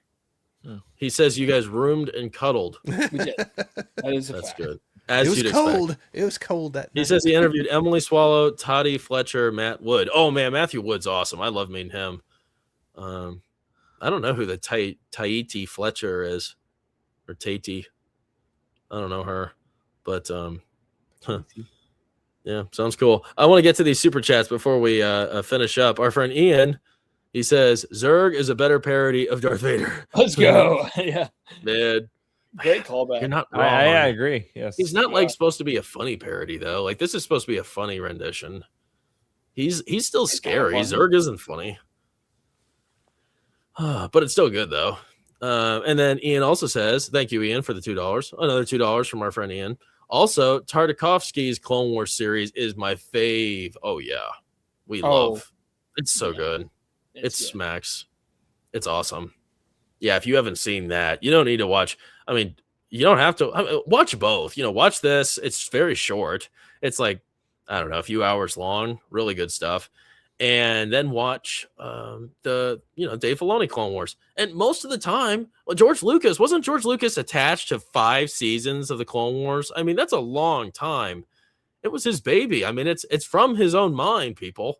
No, it's good. It's good. Yeah. It's fine. It's good. It's fine. No, I'm not trashing you. I'm just saying, like, if you have some shade with Dave Filoni, George Lucas was directly involved with the Clone Wars for a long time. So yeah. Zurg has a funny "I am your father" moment with Buzz. Yeah, I was gonna say that, yeah. I'm gonna play catch with my dad. Wait, Paz Vizsla. I don't remember that character. Paz Vizsla. Pre-Vizsla. You have Pre-Vizsla. Oh, Paz Vizsla. Okay. That's like the stunt double guy. He's big. Paz Vizsla is in the blue suit. It's Jon Favreau's voice, I believe. Is that correct, Gazer? I feel like I'm right about that. And I don't know why I know that either. That's weird. That's definitely niche. But yeah, I think that's it for all of us. Yep, he says big dude. Yep, that's what I thought. I think that's it for us, everybody. Do we recommend Spaceballs, people? Do we recommend Spaceballs? A one-time thing. Yeah. It's worth checking out. It's worth give it a one-time watch, and you can always say, I watched Spaceballs and Pizza the Hut. Yeah, you'll know what pizza is. Yeah, Pizza the Hut, because I know you've seen him. I know you've seen him, and sometimes you just got to find the source, right? Yeah, but that's right. Yeah, I appreciate you guys for joining me tonight. It was a lot of fun having you on, Wilkie and Closet. Welcome for the first time, Closet. It was great having you on. We appreciate your time. Thanks, guys. I love it. I had a great time. Yeah. Yeah, and everybody be sure to check these guys out. Wilkie, obviously a regular. always has fun in his streams. I think he's one of my favorite streamers. Truly top 3. So it's always fun hopping in your streams, man. Truly, got a lot to live up to. You have a stream coming up this Friday. Is that right? Yeah. Well, this Thursday. Good. Yeah. Good. That'll be fun. Thursday and Friday. Oh man, just always streaming. No. And you're good at it. You do a good job. And then Closet is also very active. You got anything exciting going on, Closet? Yeah, I got a few videos coming out here in the next week, and then I launched a brand new channel, The Nerd Closet, where I talk about all the other stuff I like. So, oh, nice. I got a video coming out about Zelda here in about a week. So excited about that. Sweet, cool. That's good. You're expanding. Yeah, I'm excited about it. Were you gonna say something, Wilkie? Yeah, sorry. This is for Proctofile. I think he was asking, what's the last physical media thing you picked up? My cousin Vinny just came in today at my house. Where'd you get that? So it's called the internet. Well, what site? eBay. I was on eBay and I bought it off of eBay. How much did you get it? 13.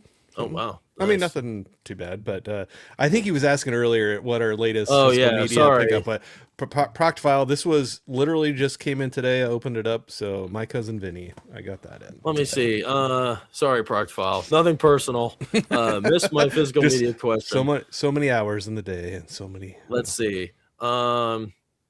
Physical media. I picked up. Well, you know what? If anybody's interested in becoming a member, I go through my Blu-ray hauls, my VHS tape hauls. If you want to see all those, I got a video pretty much every week or every other week. I'm obsessed, man. I am obsessed with buying Blu-rays. And Wilkie, you are a source of that obsession because I want my collection to be like yours. I want to be on that level. You're gonna pass me. I think I'm slowing down. Way. You're picking up. I got a lot to build to. I have two slim Blu-ray cases that I'm building here. I don't have anything on hand right now. I wish I did. I just got to get a hot toy so I can compete with that with you. Yeah, these are nice. You know what's great about N64? Yeah, I got this about 2 weeks ago. I got like 3 copies of. I collect the N64 games. Nice. Paper Mario. I haven't played that forever. Yeah, dude. I have my original 64 right here from when I was like 6 years old. I still have it. Works great. So I collect these. So I just picked this one up about 2 weeks ago. It's fun to dig back into. Oh, okay. Full circle time. Sorry. I know you want to wrap up, but we were talking about retro gaming, and one that I played with my son a lot when he was younger. We got him a Nintendo DS. Still have it. Charged that up because some friends were talking about it. Got me excited about it again. I was playing Mario Kart DS on there. Having a good time with it. But it's a blue... I don't have it right here. Oh, dang it. He loved the Clone Wars so much. The case for it is Clone Wars case. We have stickers on the inside and outside of the DS that are Clone Wars because he wanted to have that on there. And the stylus, we bought some special stylus pens for it that look like lightsabers. They're the different color lightsabers that you can do for the stylus for the DS. Oh, that's cool. Sorry, full circle. Yeah, I like that. Man. But I love the N64. I only can play it now through kind of emulation, but the Switch 2 I got, and you can play a lot of the older games on there. It's fun. It's the greatest console of all time. It's fun. It's just plain fun. N64? Is that what you're saying? It's the greatest, yeah. What was the Star Wars game that was on there that was like completely awesome? There's 4. It's which one am I thinking of? I'm just stuck on one. Star Wars Racer. Shadows of the Empire. That's the greatest one by far. You have Rogue Squadron, and I don't know where the other one is, but the Naboo Starfighter one. I remember having some fun on those too. So yeah. All right, sorry. No, that's all good. Luke's like, let me talk. Shut up for a little bit. Do you guys know Luke? No, I'm good. Luke doesn't buy Blu-rays. He's too good. He's too good for Blu-rays. He's got some cool physical things behind him right there. I would get Blu-rays, but there is one more Blockbuster in Oregon, and I don't want to drive that far. Nice. And I'm not getting Redbox. Wow. There's no. I think Redbox is dead. Is it? Yeah, it's dead. Oh, man, I'm telling everybody. So Wilkie knows. there's a lot of secret spaces where you could get great Blu-rays, new and used. Groove Entertainment is a great source. And then you got me introduced to Hamilton Book, which is a very strange website. Oh yeah, it's a mixed bag for sure. But there's a lot of good Blu-rays on there. Yeah. And also a lot of stinkers. And then flea markets. My gosh, I get a lot of great Blu-rays at flea markets. I'm always looking for VHS tapes and Blu-rays. I'm looking for, good horror VHS tapes. They are so hard to find, like the real ones you want. And I just want to stumble into it, but nope, not having any luck there. Let me just say hi to Waylon Bucefas. Good seeing you here, man. Always a pleasure. Thanks for joining. And he says cramps in all caps. Nice. Hopefully you don't have cramps. That would be bad. And then Star Wars Gazer says, good to see y'all. Box office, let's reconnect, man. Hell yeah, bro. Let's reconnect. Be great to talk to you soon. I'll probably see you at the ICCC con. So yeah, man. Cool. Billy's cool. Yeah, but I think that's about it for us, everybody. quite a long conclusion there. Stay tuned for next Tuesday, 9 p.m. Eastern time. As you all know, we are regularly streaming at 9 p.m. Eastern time on Tuesdays. So please keep that in mind. Always fun having you guys join us live and talk to us in the chat. So if you missed us this week, you're watching this in replay, be sure to check us out next Tuesday, 9 p.m. Eastern time live. We're going to be talking about The Rocketeer. Never seen Rocketeer. 50th anniversary. Wait, what is it? The 50th? I said 50th year anniversary. 50th stream. Jesus, that old? Oh, you're talking about us. Gosh, man, you're tripping me up, bro. You're tripping me up. I don't know how old Rocketeer is, but our friend Ian in the chat, he wanted to talk about that one. So we're going to talk about that next Tuesday, 9 p.m. Eastern time. And if you haven't yet already, subscribe to our friends Wilkie and Star Wars Closet. It's a lot of fun having you guys on here. But as we always say, give them the Duke, give them the dog. We'll see you guys next week. Peace out.